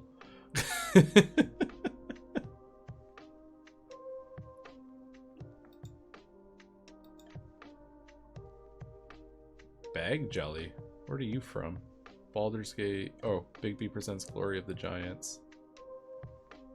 I'm gonna keep you in mind. I'm assuming that you deal in bags of holding.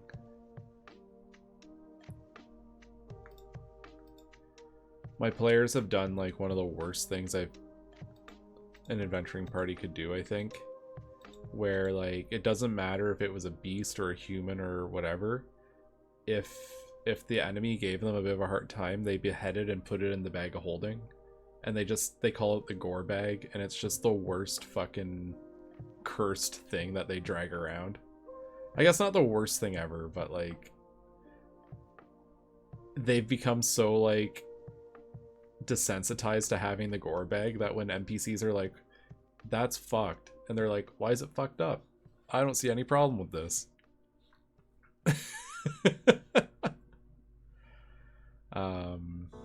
They forget how horrible it is that they do that.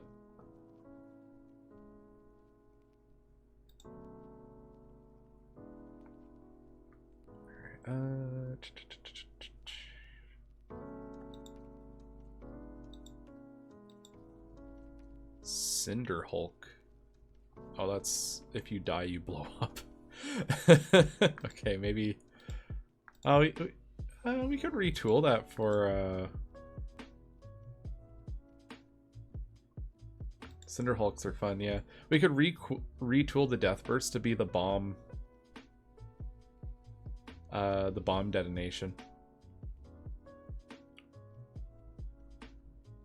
Level 7, it's a giant Ignin.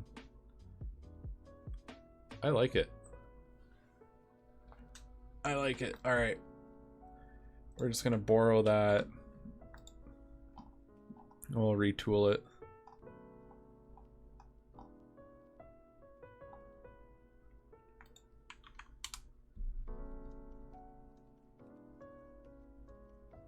Instead, made it roll your available hit dice, and that's the.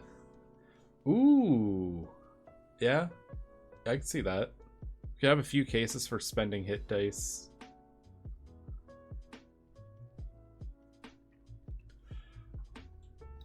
Oh, excuse me. That was a mechanic I was hoping to kind of keep in the Dark Knight, but like, a blue mage feels very like. Very much like its own visceral kind of mage, right? Like it is using its body's life force to do a lot of stuff too, so I think there's an argument for that.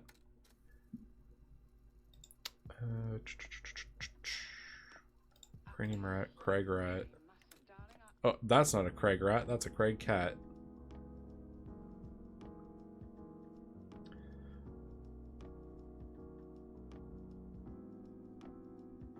Storm King's Thunder. Pounce.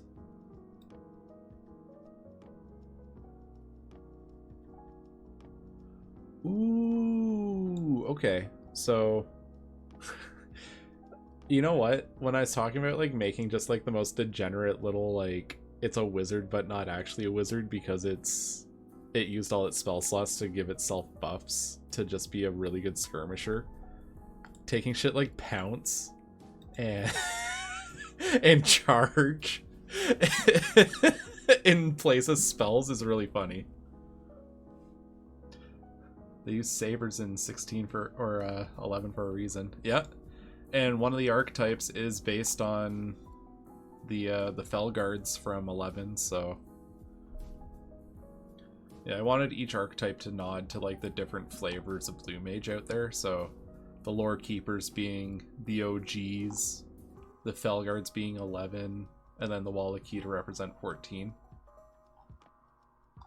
And then I think at that rate, all of the different ones that fall as like character specific, so like Kokina and Kamari. And I'm sure there's others I'm forgetting. Quistis being a blue mage.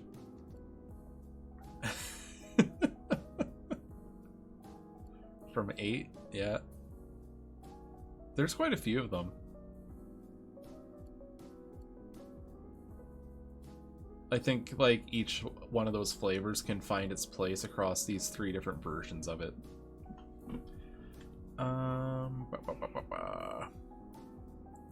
So I know for Curl, I want it to have like the electric blast thing. So I'm just gonna write that down here.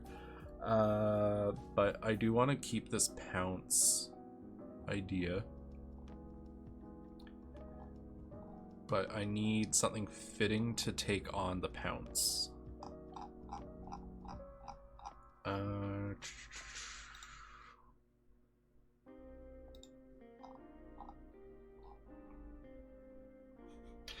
It would feel really silly to just write Cat's Pounce, but I think that's what we'll do for now, and then we'll come back to it.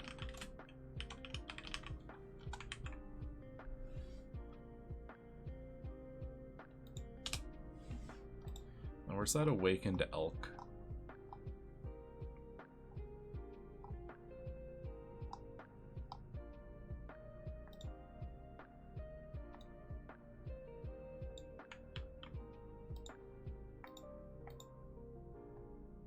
I'm gonna write down as Boar's Pout, or Boar's Charge.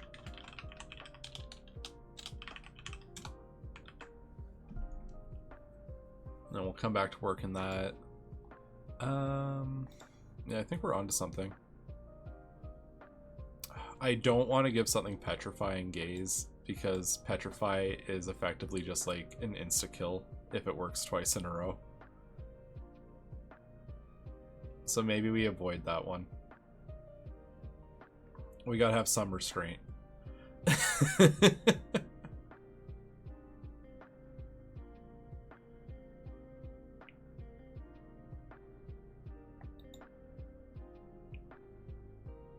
Biomancer? Where are you from? Guildmaster Skies Ravnica. Okay, that checks out. Ah yeah, Brontosaurus. Littlefoot, what do you got going on, buddy? Not a whole lot.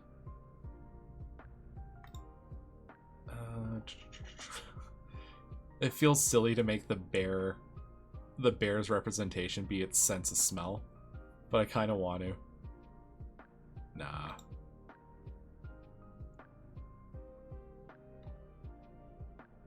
Twinga. Oh, these are the little elementals. I love these guys. I remember seeing them in the book, and I forgot to incorporate them into anything worthwhile.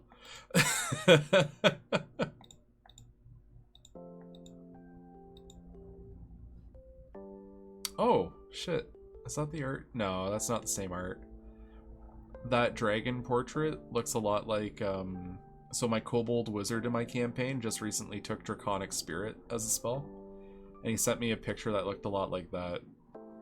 They named the dragon Jerry.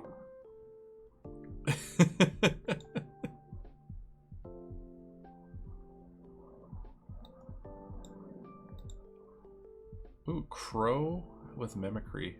Crow can mimic simple sounds it has heard, such as a person whispering, a baby crying, or an animal chittering. A creature that hears the sounds can tell they are imitations with a successful insight check. This could be a fun thing to give a player, though.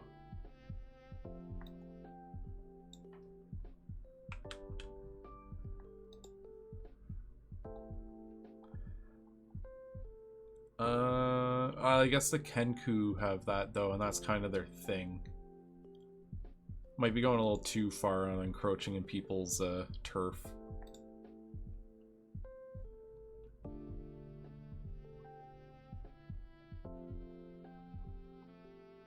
Dark Weaver. What do you do? What are you? Horrifying.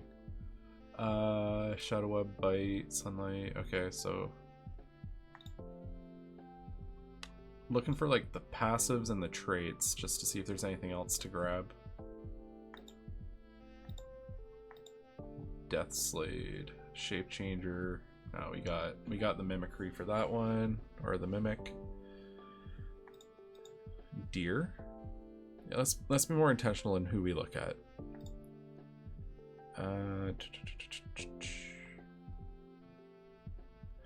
We got Direwolf. Oh, we already pulled Wolf, so we don't have to worry about that. Troll. Dining Table Mimic. Hell yeah. Hell yeah. Table. Why did they do that one? Waterdeep Dragon Heist. Oh, okay.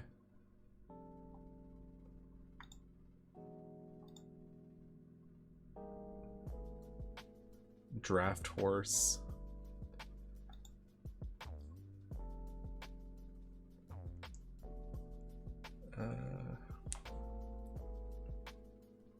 Let's see, Draco Hydra. God damn. You're only CR 11? It's just baby Tiamat. Okay.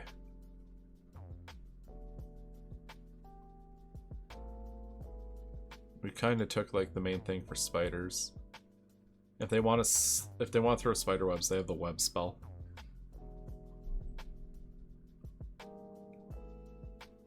Okay,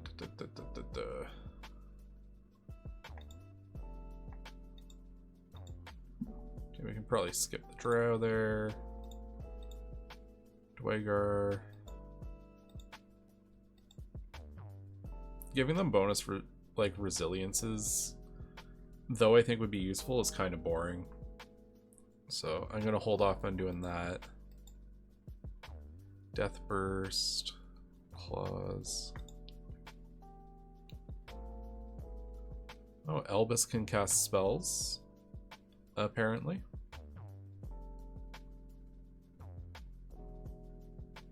Large Monstrosity. Tomb of Annihilation, yeah? Yeah. Giant Lizard, Hold Breath. Okay, so we have an amphibious option though, so we don't need that one. Elk, we got Charge already. Elephant, Trampling Charge. Well, we got Pounce and we have Charge, so we don't really need that.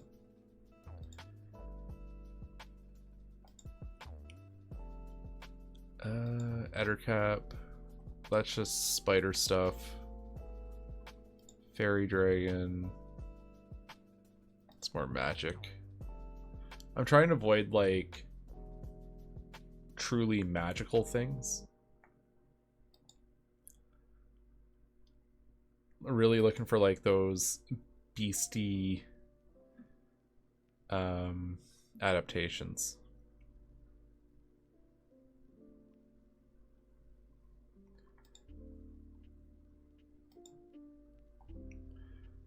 Keen Smell, Regeneration. Flux Charger, that's a robot. Flying Monkey.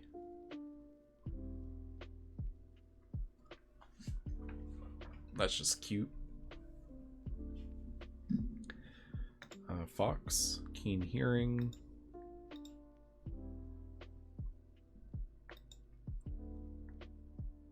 Frost Druid.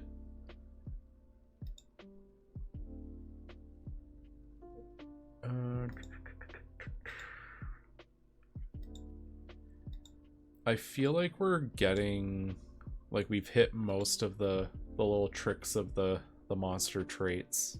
so to say. We got Stunning Gaze as an Ari Man thing. Oh, this thing could be a good placeholder for an Ari Man, though, I bet.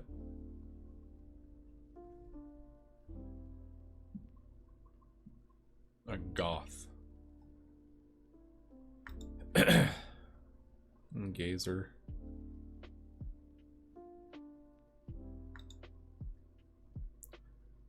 Ooze. Yeah, no, we're not having the Blue Mage turned into jelly.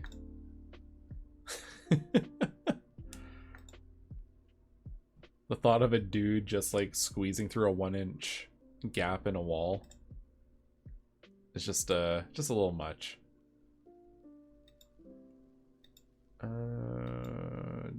Giant child. Oh no. Whose idea was that? Who cooked that one up? Gloria Giants. Alright. Whatever you say. Giant crab.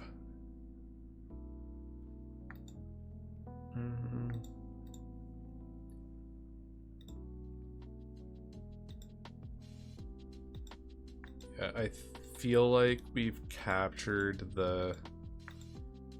everything we will from this. We got Standing Leap in there now. Oh hey, when I tuned down the bullet's leap, I ended up landing exactly what the giant frogs was, so I feel really good about that now. Sure-footed.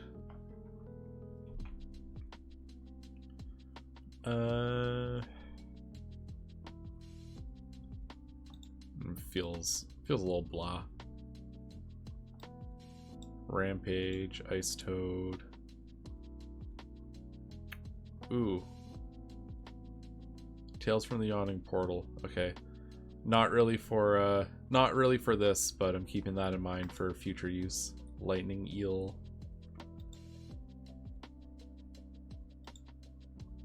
Mutated Drow.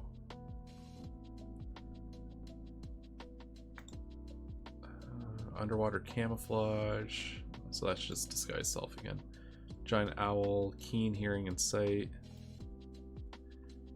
Blue Mages are not flying. I'm not giving them that much. They can cast Fly on themselves if they want to do that.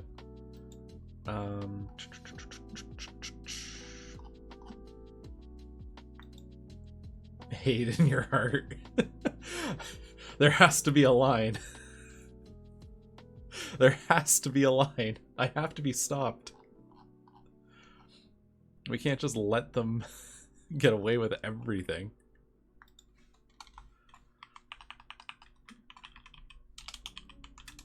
It's blue, that's the point. We skip happily over it.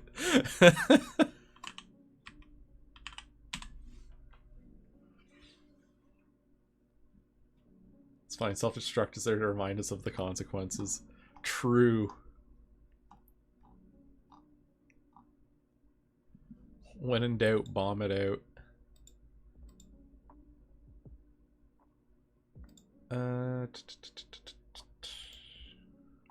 Spider Climb. Rocktopus. Out of the Abyss, okay. Ink Cloud. 20-foot radius cloud of ink extends all around the... Oh, if it's underwater. Yeah, you know what? That checks out. I don't know why. I was like, ooh, an ink cloud, forgetting that it kind of needs water for the ink to work.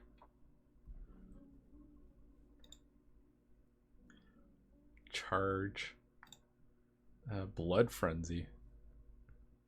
Shark has advantage on melee attacks against any creature that doesn't have all its hit points. That's pretty powerful.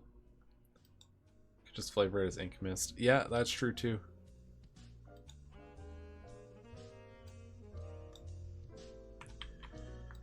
Kraken's Ink. Or Squid's Ink. Messed up tool. Yeah, I would make it a like a very high level ability for them.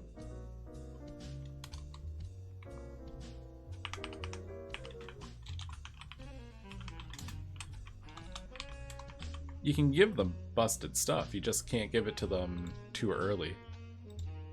Shark's Frenzy.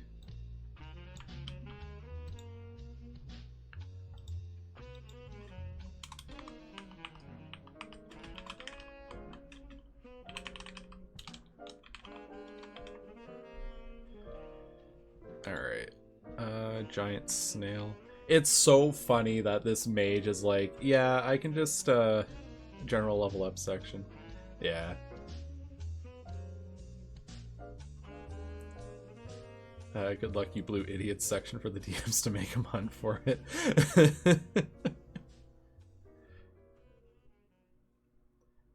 So like, when you say like general level up section, are you talking about like almost like a recommended builds area, or?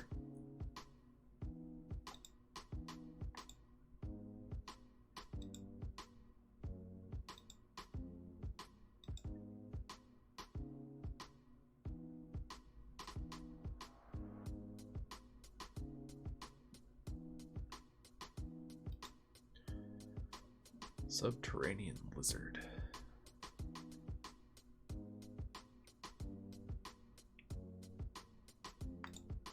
Giant swan, giant tick. Oh, I hate that.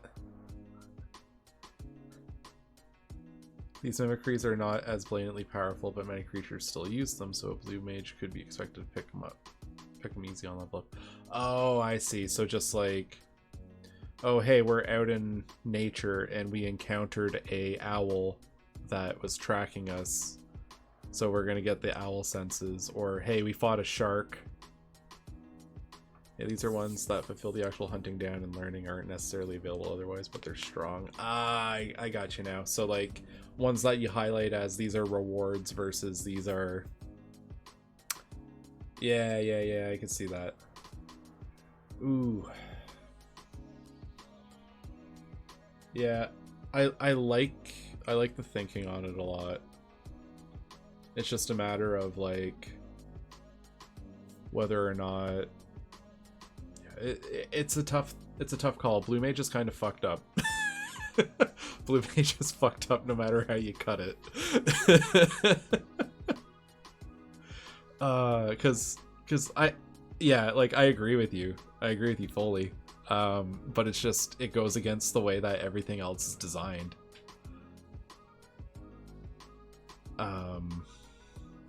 But that's blue mage at its core. It goes against everything that you know about D&D design. Or you have to play Pokemon for your skills. Gotta unlock them all.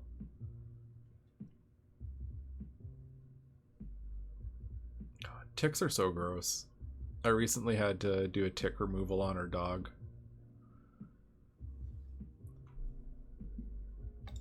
Blech. Yeah, I was not a fan.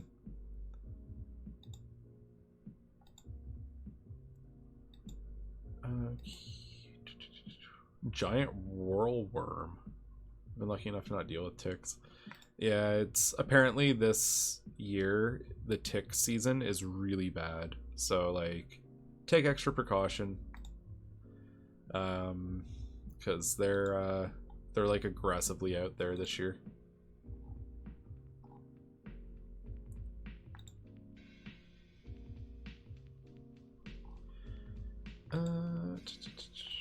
I know I'm kind of just like jumping around looking at these, but I think aside from like very specific things, we found a majority of the things we're gonna find. Yeah, window shopping. Yeah. Giving a blue mage amorphous. Sometimes you just gotta squeeze through the gap with all your bones. Gross.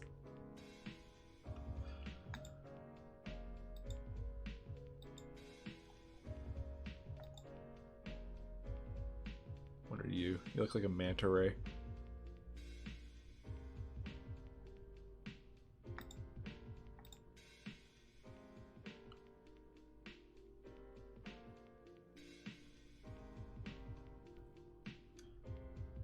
Capac Draconian. That thing seems kind of cool. What are you in? Dragonlance, Shadow of the Dragon Queen. Yeah, he's pretty cool. I like that. That was one thing I did when I was doing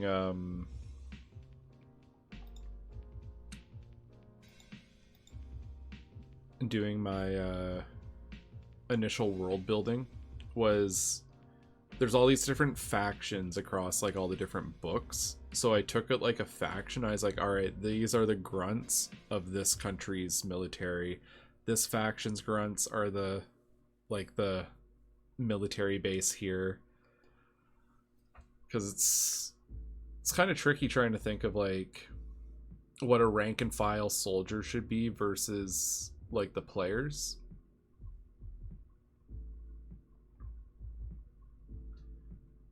Because like,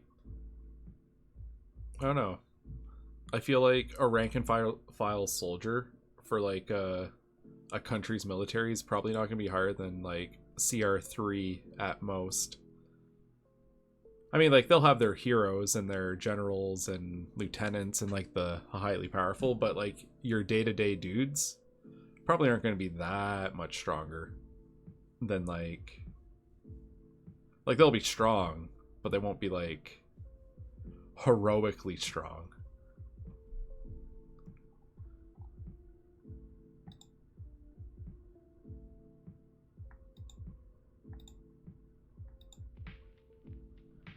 The Kraken. Yeah, it's got ink cloud.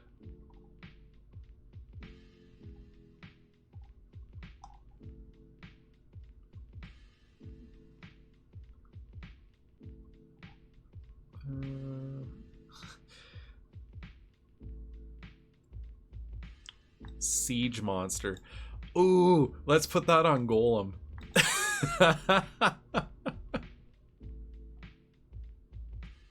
Nah, is that a waste? Is it a waste to put that on Golem?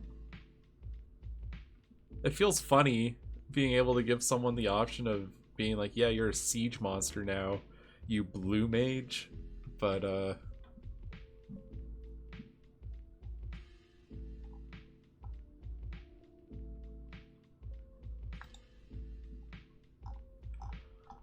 just gonna slap it in there for fun. I'll probably take it back out, but you know, for now. Stench. Ooh, stench is a fun one to throw on something. I don't know where it's going yet, but we'll find a home for it.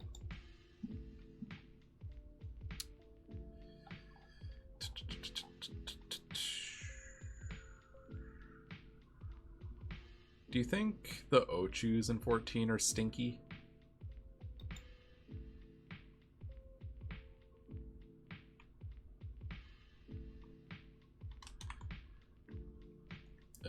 I'm just gonna write down stinky plant, and we'll find a home for that. I do like the idea of being able to like produce a stench for like a minute, and it acts as like a deterrent.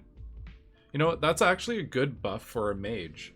You know, you create this field of just gross, and if something approaches you, it's kind of like deterred from coming near you while you're doing your spell casting, because you've got like a cloud of poison and stench around you. Alright, let's keep on keeping on. Pounce, running leap. Well, they got standing leap, so they don't need that. Skewer. Oh, that's a trident thing.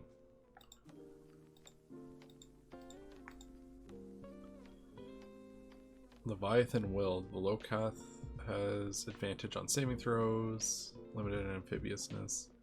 These guys are kind of fun.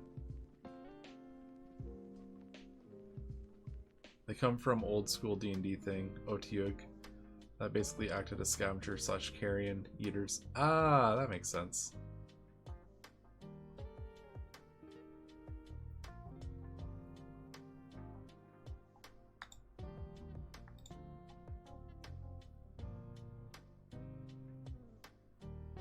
Yeah, you know what? I think we can get away with saying Ochus are stinky.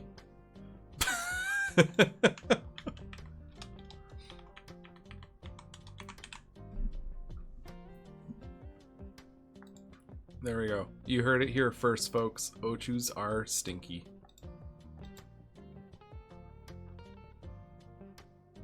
Lost Sorrow Sworn. Oh, these things look horrific.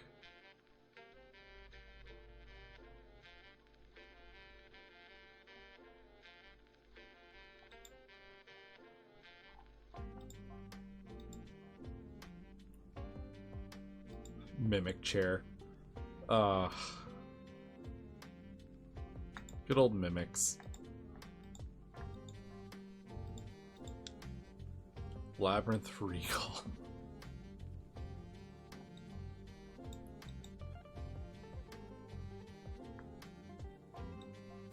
You know what?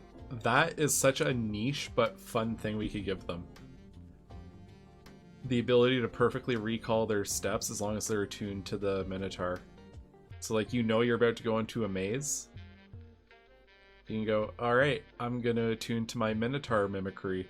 And now I won't get lost. And I can find my way back pretty, like, with ease. Unless it's a magic maze and it's changing constantly.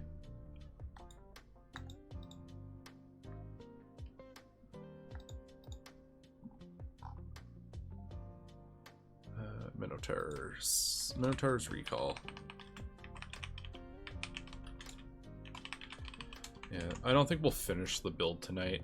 Not even close. But I feel like this is giving me the momentum to push on. Because I was... You know when like you're just kind of like getting stuck in a rut? I think throwing the stream on and forcing myself to work on it got me over the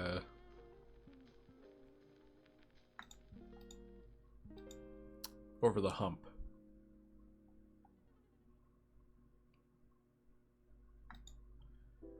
Needle blade.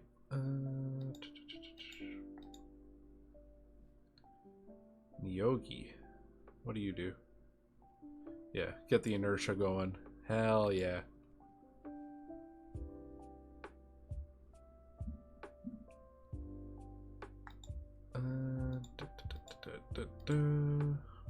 Old troglodyte. Oh, I know what you're from. That's not what I thought you were from. Never mind.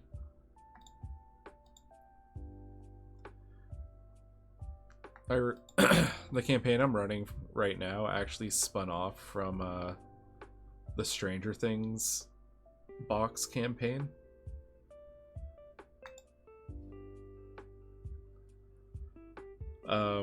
I had like convinced some people new to D&D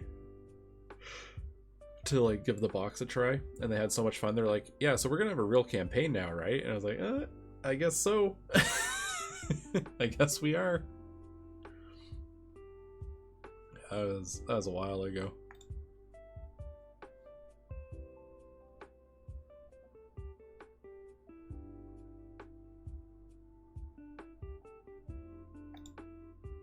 Peacock.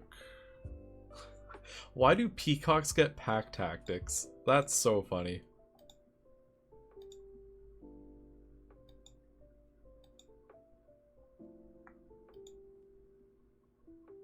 Pest mascot. Spiny hide. That's a little too niche.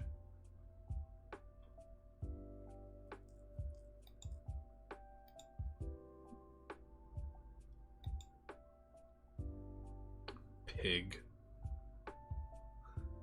They didn't even bother to give the pig an attack. It's just a pig.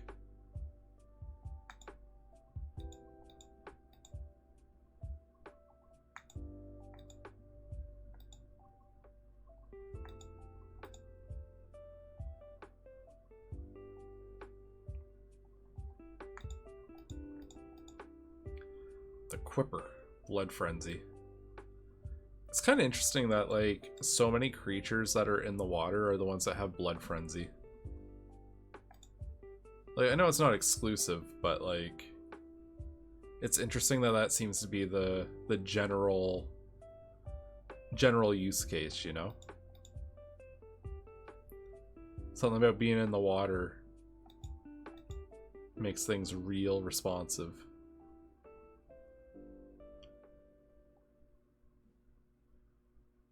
What are you, a Minotaur?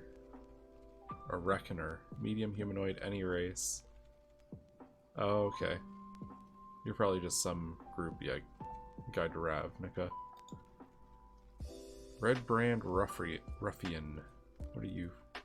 Fandelver.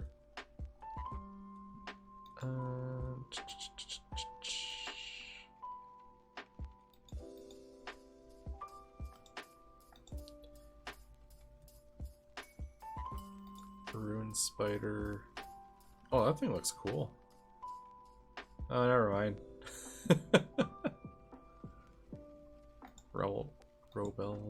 Robo Mimic. Oh, that's fucked up. You hop in a boat into Mimic.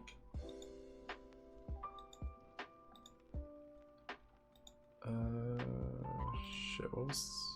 Heated body. Anything that touch it takes fire damage, okay.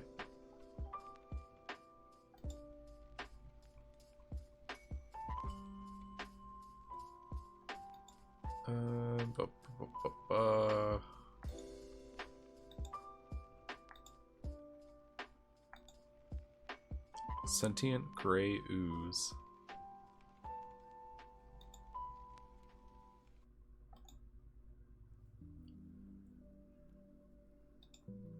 Yeah, I think...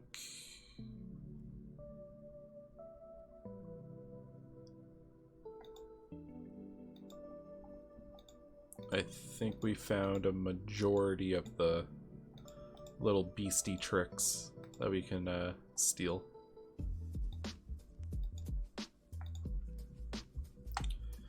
Alright, well that gives us a pretty good jump to like even just get the ball rolling here. Honestly, Crab Grab, fuck it. I keep looking at it, I'm like, oh, that's a stupid ability. Who would pick that? But you know what? Maybe there's someone out there that sees a use case and they go, no, I want that Crab Grab. I want to use the crab. It's part of my Felguard build. I'm gonna do an undead crab build where I'm grappling and punching things with my dead fists.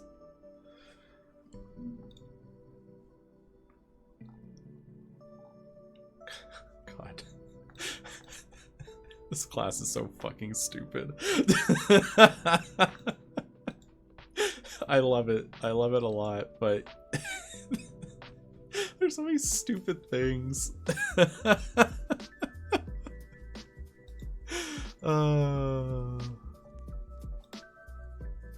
I call it stupid with love.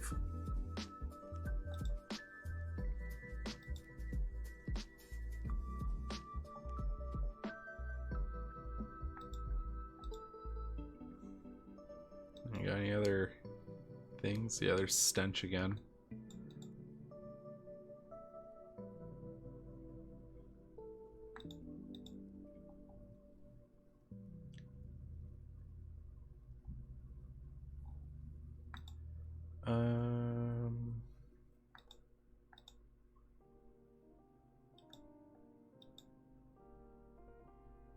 Walking course, violent death. Ew. Oh, you're from... Of course you're from Curse Estrad.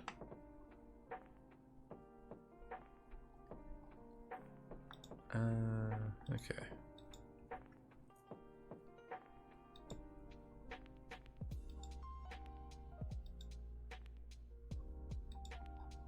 That's a shitload of dragons. Yon T. Ew, what the fuck?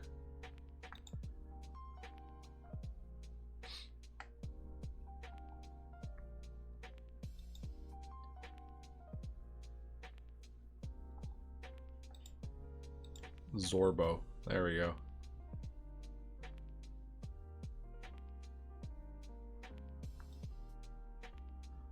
Oh, that thing's actually super cool.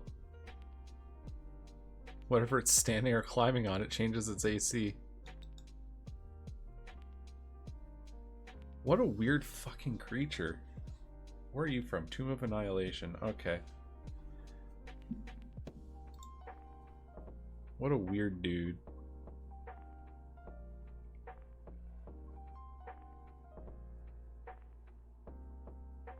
Zodar. I have no idea what you're supposed to look like from that picture.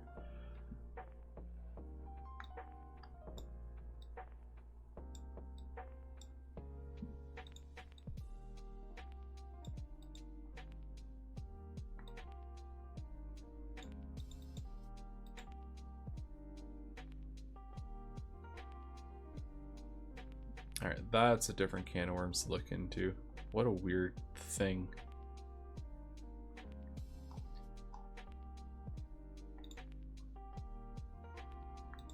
Okay,